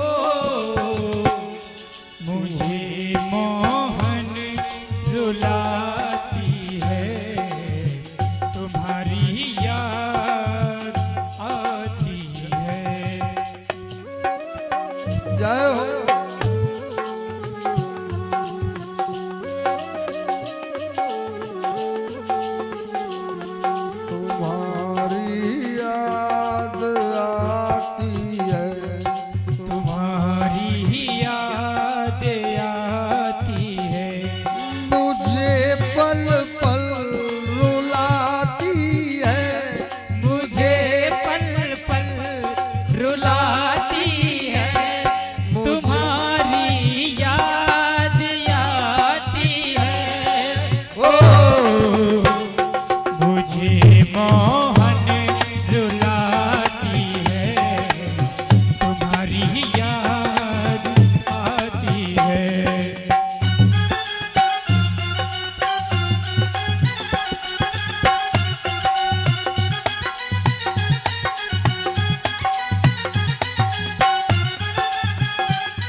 जिस जिस युग में शरीर त्यागती हो तो आपकी याद आती है, तो आपके गले को काट करके माला बनाकर पहन लेता हूँ। भोले बाबा ने सोचा कि मैया प्रसन्न होंगी। मैया ने तो और मैया कहने लगी अभी तक तो मैं जानती थी आप कपटी हो, लेकिन आज पता लगा है कि आप तो महाकपटी हो। बोले आप कभी मरते ही नहीं हो, मैं मरती ही रहती हूँ। अगर सच्चा प्रेम करते तो जो चूरन चटनी आपने चाटी है वही मुझे चटा देते, कभी मौत ही नहीं होती हो। गले में ये भजन टांगने की जरूरत क्या थी? मैया और रूठ गई। भोले बाबा कहने लगे कोई जड़ी बूटी नहीं है, मैंने श्रीमद् भागवत सप्ताह अमर कथा को सुना है। मैया रूठ गई, चरणों में गिर गई। भोले बाबा कैलाश पर्वत से नीचे बद्रिका आश्रम में एक गुफा के अंदर ले गए। वो अंदर लेकर जैसे ही पहुंचे, उसमें एक तोता और तोता की पत्नी ने अंडा को जन्म दिया है और बच्चे को छोड़कर चले गए। बच्चे को छोड़कर गए। व्यास गद्दी पर भोले बाबा बैठ गए और मुख्य श्रोता बनकर मैया बैठ गई। और भोले बाबा ने चारों तरफ दृष्टि डाला, कोई नहीं था। भोले बाबा कहने लगे हमारा कथा सुनाने का जो तरीका है ना, वो आंखें बंद करके सुनाते हैं, हमें कैसे पता लगेगा आप सुन रहे हो कि नहीं? हुंका देना पड़ेगा। मैया सती कहने लगी ठीक है। मैया सती हुंका देने लगी। पहले दिन की कथा हुई, पीछे अंडा था वो फूट गया, जीवात्मा बाहर निकल आई। दूसरे दिन की कथा हुई, उस बच्चे को, उस तोते के बच्चे को दूध की जल की जरूरत नहीं, अमर कथा सुनने में लगी, जन्मते ही आनंद हो गया। चौथे दिन की कथा हुई, ठाकुर जी का जन्म, रसगुल्ले फूटने लगे। और 5वें दिन की कथा पर भगवान जब वृंदावन से विदाई ले रहे थे, मैया यशोदा इतना रोई कि मैया सती ने कथा को सुना। मैया पार्वती जी ने कथा को सुना है। क्या बात है, पावन हो गई, मूर्छित होकर जमीन पर गिर गई। लेकिन तोता ने सोचा अगर हुंका बंद हो गया तो कथा बंद हो जाएगी, अब क्या करना चाहिए? हुंकरा दे रहो तोता, हुंकरा दे रहो तोता, हुंकरा दे रहो तोता, हुंकरा दे रहो तोता, अरे हुंकरा दे रहो तोता, हुंकरा दे रहो तोता, हुंकरा दे रहो तोता, हुंकरा दे रहो तोता। सुनते सुनते पार्वती के, सुनते सुनते पार्वती के, सुनते सुनते पार्वती के बंद हो गए कान, उमा के बंद है जोता, हुंकरा दे रहो तोता, उमा के बंद है जोता, हुंकरा दे रहो तोता।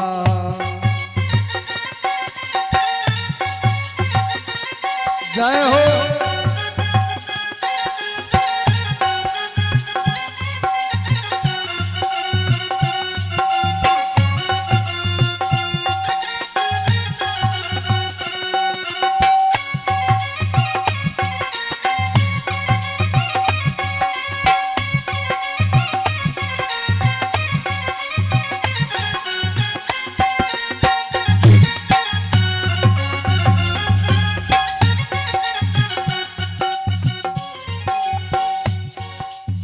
अरे हुंकरा दे रहो तोता, हुंकरा दे रहो तोता, हुंकरा दे रहो तोता, हुंकरा दे रहो तोता। अरे पार्वती को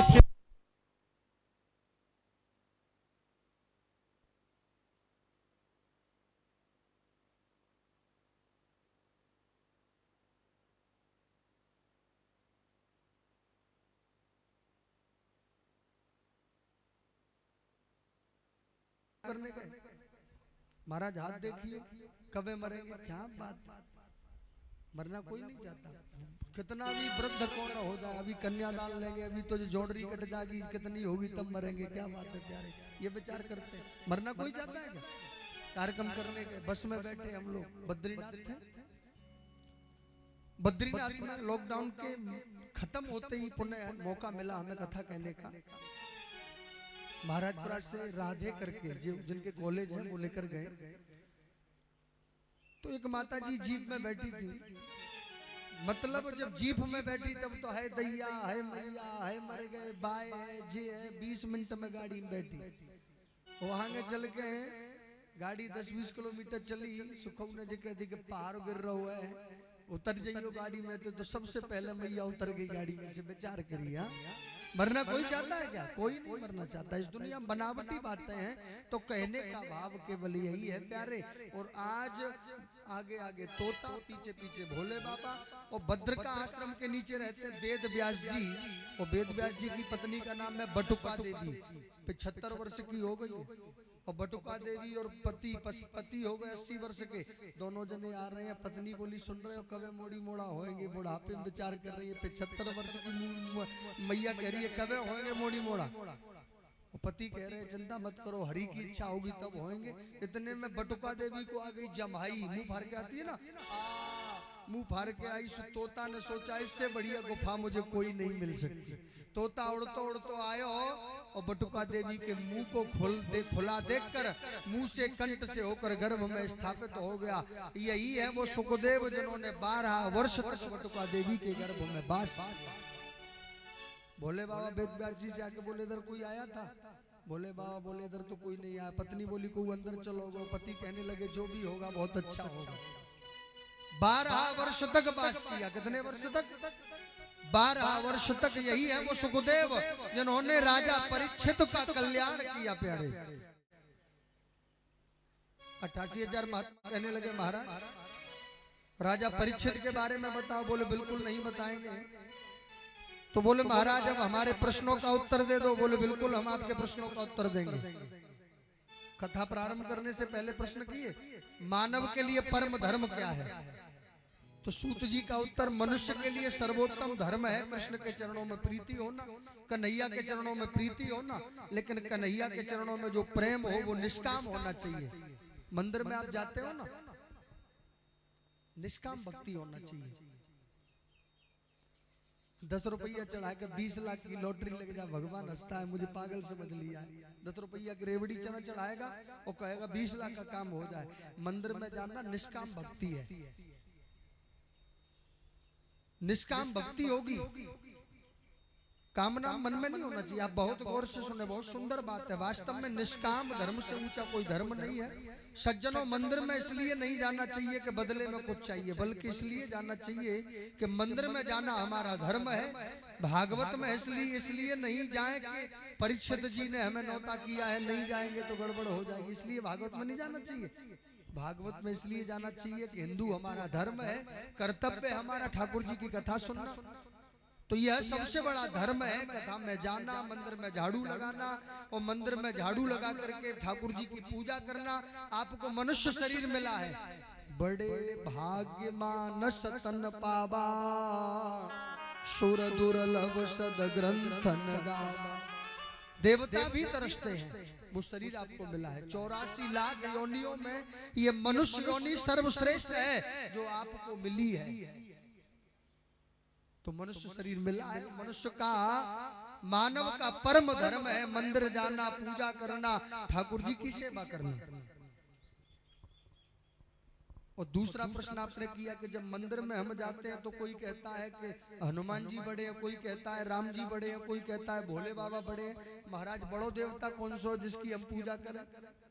एक साध है सब सद है, और सब साध है सब जाए।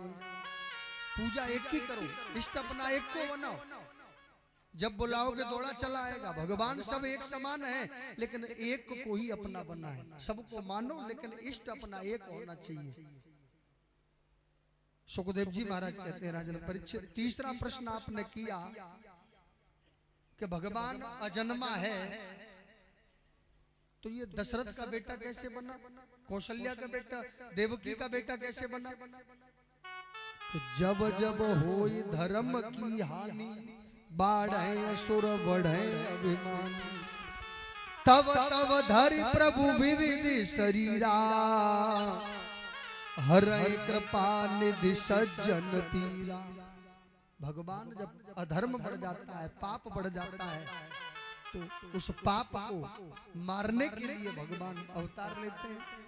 तो पहला अवतार है सनक सनंदन सनातन सनत कुमार, दूसरा बारह, तीसरा संत नारद, चौथा नर नारायण, पांचवा भगवान कपिल देव जी, छठवा दत्तात्रेय जी, सातवां यज्ञ भगवान, आठवां ऋषभ देव जी, नौवां पृथु जी, 10वां मनमस्तक अवतार, 11वां कच्छप अवतार, 13वां मोहिनी अवतार, 14वां नरसिंह अवतार, और 15वां वामन अवतार, 16वां परशुराम, 17वां महर्षि वेद व्यास जी, 18वें प्रभु राम, 19वें बलराम जो शेष के अवतार हैं, 20वें कन्हैया, 21वां हरे अवतार, और 22वां हंस अवतार, 23वां बुद्ध अवतार, 24वां कलिक अवतार जो कलयुग में होगा। आगरा जिले में, यूपी में, ब्राह्मण के घर घोड़े पर बैठकर हाथ में तलवार लेकर भगवान का प्राकट्य होगा। भगवान के 24 अवतार हैं, और 24 अवतारों में 2 अवतारों की पूजा है। राम कृष्ण दो एक हैं, अंतर नहीं निवेश। राम कृष्ण दो एक हैं और अंतर नहीं निवेश, इनके नयन गंभीर हैं, उनके चपल विशेष। एक है लीला पुरुषोत्तम, एक है मर्यादा पुरुषोत्तम। भागवत में लिखा है कि इन दोनों की पूजा अधिक है। इस भागवत की रचना किसने की, जरा ध्यान देना। इसलिए महर्षि वेद व्यास जी कौन है, उन्होंने क्यों भागवत को लिखा? हमने सुना है कि सुखदेव जी वन में गए थे, बोले बिल्कुल। वेद व्यास जी ने भागवत को लिखा, सुखदेव जी ने प्रचार किया। बोले सुखदेव जी इनके बेटा हैं? बोले हाँ। सुखदेव जी का जब जन्म हुआ तो जंगल की तरफ जाने लगे, पिताजी पीछे जाने लगे। तो कुछ स्त्रियां सरोवर में स्नान कर रही थी, सुखदेव जी निकले तो उन्होंने कुछ नहीं कहा। और वेद व्यास जी आए तो बोले रुक जाओ। अंत में वेद व्यास जी ने कहा कि मेरा जवान बेटा निकला जब आपको दिक्कत नहीं हुई, और मैं 80 वर्ष का आ रहा हूं तो आपको दिक्कत हुई। बोले अंतर है, आपको पता है कि स्त्री है कौन, पुरुष है कौन, और आपके बेटा को ये ज्ञान नहीं कि स्त्री और पुरुष में मतभेद क्या होता है, स्त्री और पुरुष का इनका विभाग क्या है। तो वेद व्यास जी का मन उसी समय हार गया कि मेरा बेटा परम ज्ञानी है। ऐसे महान तेजस्वी हुए सुखदेव जी महाराज। लेकिन इस भागवत को क्यों लिखा, किसने लिखा, इसको बताएं। एक बार वेद व्यास जी के मन में विचार आया कि मुझे भागवत जी की रचना करना है। पहले दिन की कथा परीक्षित को राजगद्दी तक होती है। कई ब्राह्मण कई जगह हम भी छोड़ देते हैं धुंधकारी की कथा कह के, लेकिन पहले दिन की कथा कम से कम जब तक परीक्षित जी का राज्याभिषेक न हो जाए तब तक कथा पूरी नहीं मान की जाती है। 20 मिनट में ही मैं भी ऐसा नहीं, कल से कथा को बिल्कुल विस्तार से लेकर चलेंगे, लेकिन आज सुबह से नवरात्रि है, व्रत है, माताएं बहन व्रत में है, घर का काम है और भी कार्य करना है, इसलिए कथा को रेंगाते हुए वेद व्यास जी महाराज अंत में जाकर के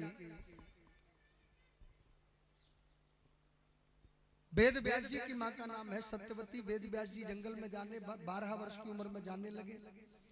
मैया रोने लगी। वेद व्यास जी ने कहा कि आप जिस दिन मेरा नाम लोगी, मेरी जरूरत पड़ेगी, मैं आ जाऊंगा। बोले ठीक है। वेद व्यास जी जंगल में गए, 100 वर्ष तक भजन किया, मन शांत नहीं हुआ। तो ऋग्वेद, अथर्ववेद, सामवेद, चारों वेदों की रचना की, फिर भी शांति नहीं मिली। बुढ़ापा आ गया। अंत में जाकर के नारद जी आए। नारद जी ने कहा कि रकार और मकार का खंडन करो, आप भागवत जी की रचना करो। बोले मैं नहीं करूंगा। जब मैंने भागवत जी के पिताजी को बना दिया तो भागवत बनाने से क्या होगा। बोले नहीं नहीं, बनाना पड़ेगा, उसी से होगा। बोले मैं नहीं बनाऊंगा। नारद जी ने सोचा अगर भागवत जी का अगर विवेचन नहीं हुआ तो अंत में जाकर कलयुग आने वाला है, व्यक्तियों का कल्याण कैसे होगा। तो नारद जी ने अपने पूर्व जन्म की कथा सुना दी वेद व्यास जी को। मैं पूर्व जन्म में एक दासी का बेटा था। मेरे घर इतनी गरीबी थी कि मेरा जन्म हुआ उसी दिन मेरे पिताजी की मौत हो गई। परीक्षित महाराज, जिस घर में गरीबी हो, पहनने के लिए कपड़े नहीं, खाने के लिए रोटी नहीं, रहने के लिए छत नहीं, उस घर में बच्चे का जन्म हो, उसी दिन उसके पिता की मौत हो जाए, क्या वो बच्चा सुखी होगा? नहीं होगा। मेरी माँ मुझे गोद में लेकर मामा के घर गई तो मामाओं ने देरी पर चढ़ने नहीं दिया। परिवार वालों के पास गई, परिवार वालों ने देरी पर चढ़ने नहीं दिया। इस दुनिया में कोई किसी का नहीं होता प्यारे। जब गरीबी आती है ना तो सगे संबंधी भी रिश्ता तोड़ देते हैं। टूट जाता है गरीबी में जो रिश्ता खास होता है, बन जाते हैं हजार दोस्त जब पैसा पास होता है।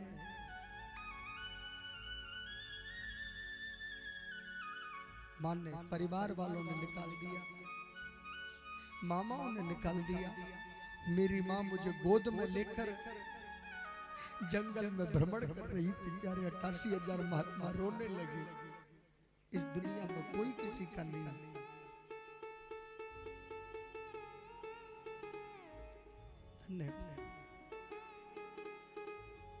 वेद व्यास जी कहते हैं राजन परीक्षित,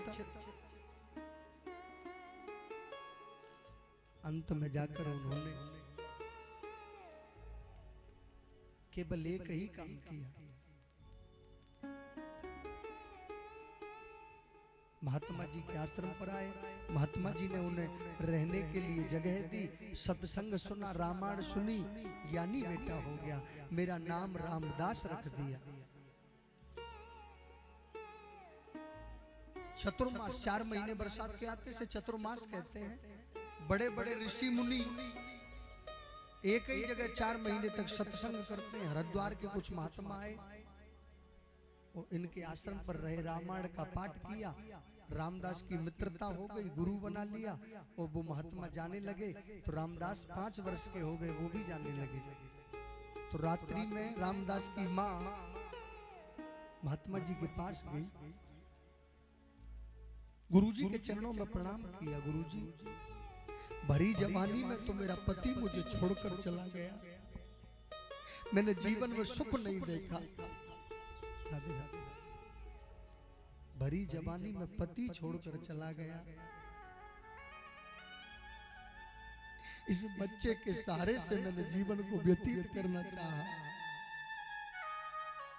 अगर ये बच्चा भी बुढ़ापे में मुझे छोड़कर संत बन जाएगा तो मेरा क्या होगा प्यारे। रोने लगी, छाती पीट पीट कर। धन्य है प्रभु।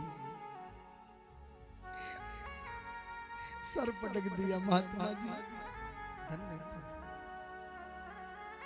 किसी के घर बुढ़ापे में संतान हुई हो,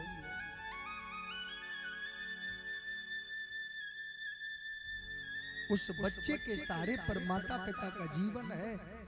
वो बच्चा छोड़कर चला जाएगा तो उस माता पिता का क्या होगा प्यारे। धन्य है प्रभु। अंत में जाकर के सुखदेव जी कहते हैं,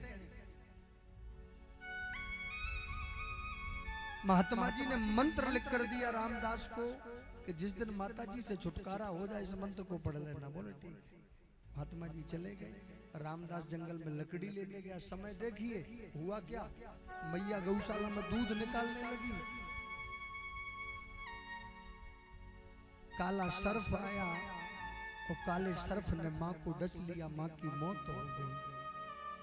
ये खबर रामदास को लगी, रामदास पागल हो गया और माँ के चरणों में गिर गया। प्यारे, माँ जैसा दुनिया में कोई पात्र नहीं है। एक बार अपनी माँ को याद करके देखो, माँ जैसा अनुभव तो इस दुनिया में कोई करा ही नहीं सकता। और माँ जितना प्रेम तो अपने बेटा से कोई कर ही नहीं सकता। माँ तो माँ होती है, जिसने अपनी माँ के हाथों से भोजन किया हो। धन्य है, रोने लगे। धन्य है प्रभु की लीला। रामदास बाबा रोए तो उनकी आंखों से 2 प्रकार के आंसू निकले। एक आंसू निकला ठंडा, एक निकला गरम। गरम इसलिए निकला कैसी भी थी मेरी माँ थी, और ठंडा इसलिए निकला कि अब मुझे भजन करने से कोई नहीं रोक पाएगा। लेकिन रोए बहुत। नारद जी, अगले जन्म में इनका नाम नारद रामदास था। रामदास जी रोए बहुत। बोले क्यों? कि कौन मुझे रोटी की पूछेगा। बेटा रूठ जाए तो माँ अपने बच्चे को मनाने के लिए जाती है। बहुत रोए नारद जी।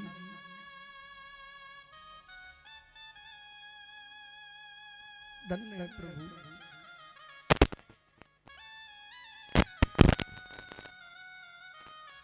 अंत में आकर मैं जंगल में आया, माँ की त्रयोदशी याद करके आया। इतना भजन किया, इतना भजन किया, रामदास से मैं नारद बन गया। तो आप भागवत नहीं लिख पाओगे। वेद व्यास जी को थोड़ा उनकी बात का वैभव लगा और राम का नाम लेकर रकार और मकार का खंडन किया। 18,000 श्लोकों को बनाया। व्यास गद्दी पर कौन बैठेगा? बोले आपका बेटा सुखदेव। जन्म लेते ही जो संत बन गया हो, वो कैसे व्यास गद्दी पर बैठेगा?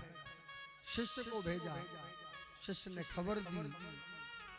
2 ही मंत्रों का जाप किया, बिरहा पीड़म नटवर बपू। सुखदेव जी खड़े होकर आए, पिताजी मुझे भागवत दे। तो बोले पहले जनक जी के पास जाना पड़ेगा। वो अंत में जाकर के सुखदेव जी महाराज ने भेष बदलकर साधु भेष में ही जनक जी के यहाँ गए। जनक जी ने काम क्रोध मोह लोभ में जीत लिया सुखदेव जी ने।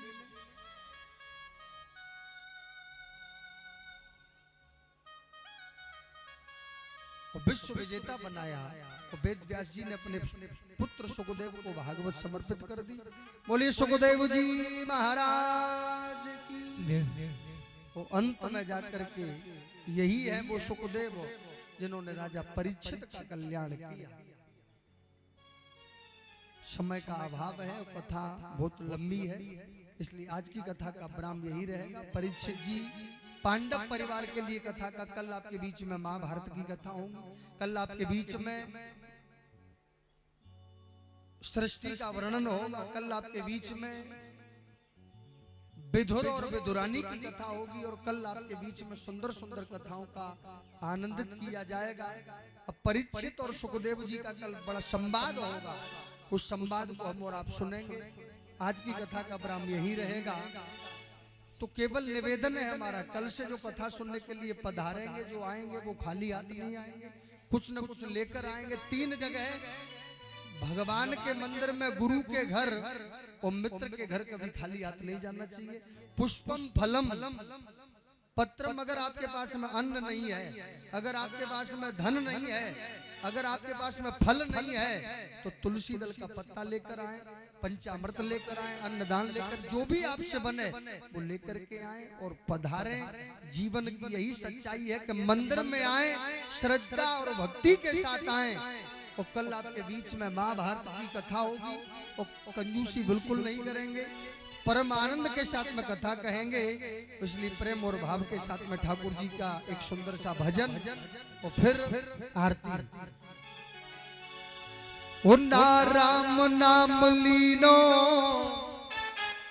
नाचते गाते हुए बाबा के दरबार में कौन कौन नाचेगा गाएगा।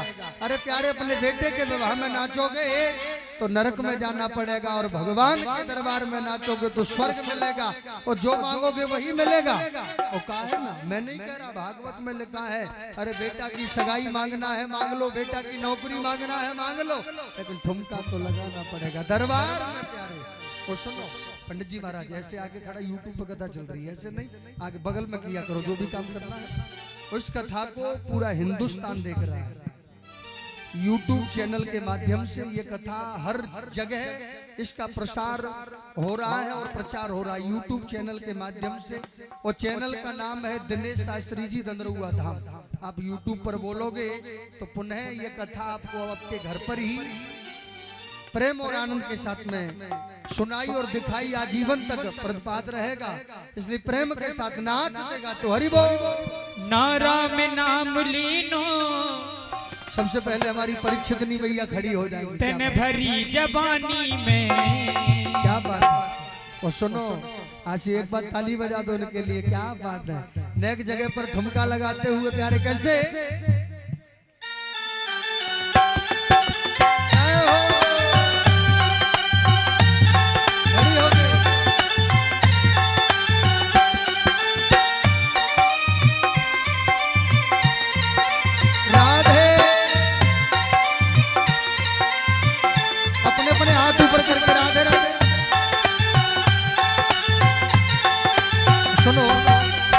मौका बार बार नहीं मिलेगा, आपको भी नाचना पड़ेगा। परीक्षित महाराज कितने खुश हैं। दोनों जने साफी नीचे रखो, अपनी ग्रंथि बंधन नीचे रखो, जगह पर ही जगह पर। राधे राधे। प्रेम के साथ ना राम नाम लीनो, ना हरि को नाम लीनो, तन भरी जबानी में। तो बोले एक काम तो कर ही सकते हो। बोले कौन सा। तू डूब के मर जा रे चुल्लू भर पानी में, तू डूब के मर जा रे चुल्लू भर पानी में।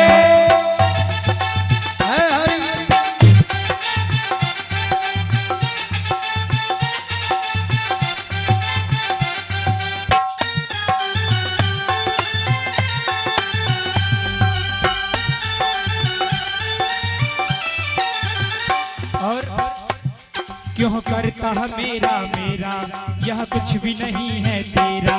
क्यों करता मेरा मेरा, यह कुछ भी नहीं है तेरा। एक दिन होगा भैया तेरा मरघट में डेरा। एक दिन होगा भैया तेरा मरघट में डेरा।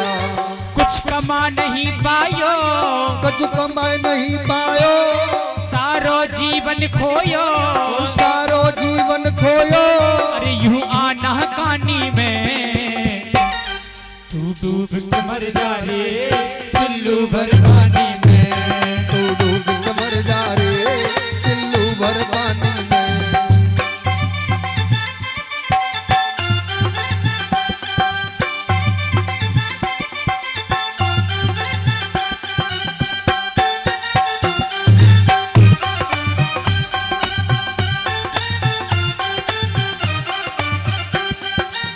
और मुझे लग रहा है कोई भक्त नहीं है क्या यहाँ? क्या बात है प्यारे हरि बोल। एक बार जयकारा लगा बोलिए बांके बिहारी लाल की, बंसी वाड़े की।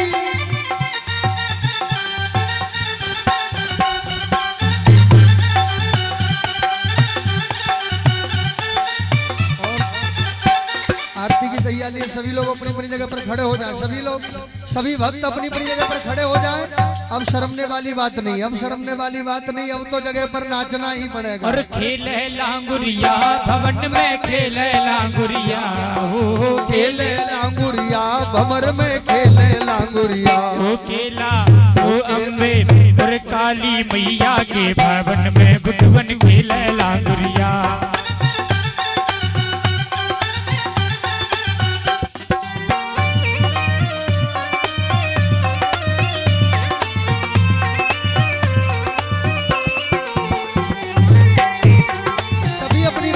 हरि बोल।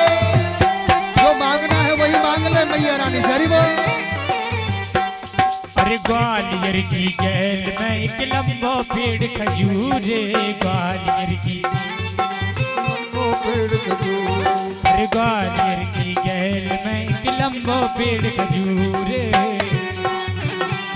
एक लंबो पेड़ खजूर। ओम चंद्रमा मनसो दाजो सूर्यो अजायतः श्रोता द्वादश प्राणस्य मुखादग्निर जायतः। आरतीयं करिष्यामि। आरती उतारूं श्रीमद् भागवत भगवान की, आरती उतारूं श्रीमद् भागवत भगवान की, आरती उतारूं श्रीमद् भागवत भगवान की, आरती उतारूं श्रीमद् भागवत भगवान। जय हो सीताराम की, जय दंदरौआ धाम की, जय हो सीताराम की, जय दंदरौआ धाम की। जय हो सीताराम की, जय दंदरौआ धाम की, जय हो सीताराम की, जय दंदरौआ धाम की। जय हो पवन सुत वीर हनुमान की, आरती उतारूं श्रीमद् भागवत भगवान की, आरती उतारूं श्रीमद् भागवत भगवान की, आरती उतारूं श्रीमद् भागवत भगवान की। सभी ताली बजा तो हरि बोल। राम है हरि। एक एक से आते जाए, आरती करते जाए।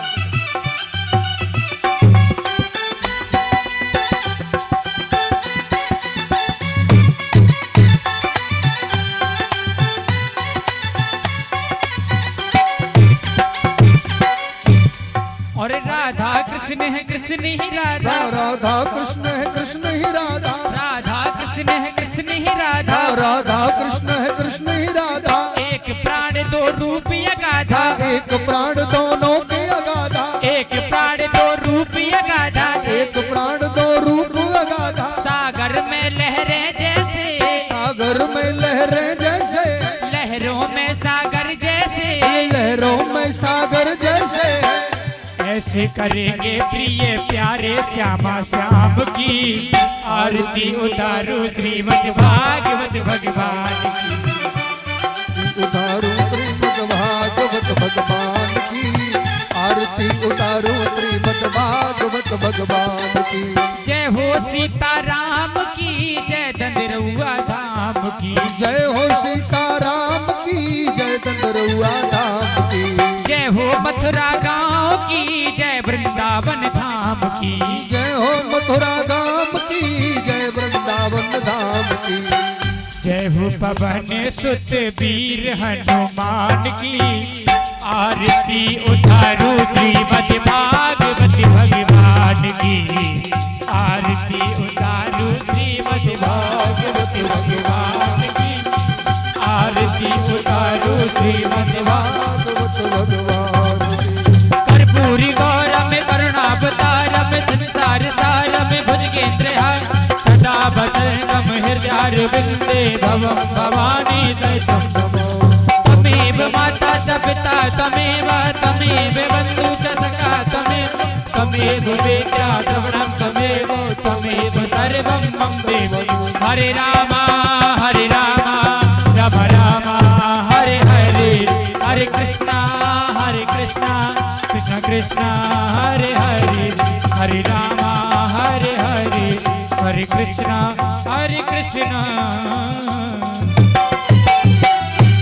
सभी अपनी अपनी जगह पर हाथ जोड़कर खड़े हो जाए हरि ओम ओम जगनेन जगमय जंत देवास्थान धर्माण प्रथमान्यासन्नहते हनाकम महिमान सचंत्र यत्र पूर्वे साध्या संत देवा हरि ओम एकदंताय विद्महे वक्रतुंडाय धीमहि तन्नो दंति प्रचोदयात् हरि ओम हंस हंसाय विद्महे परमहंसाय धीमहि तन्नो गुरुदेवः प्रचोदयात् हरि ओम देवकी नंदनाय विद्महे वासुदेवाय धीमहि तन्नो कृष्ण प्रचोदयात् सेवंत काल कुल चंपक पाटलाज पुण्य गजाद घर वेरल साल पुष्पै बिल्व प्रवाल तुलसी दर मंजली त्वं पूजयाम जगदीश्वर मे प्रसीद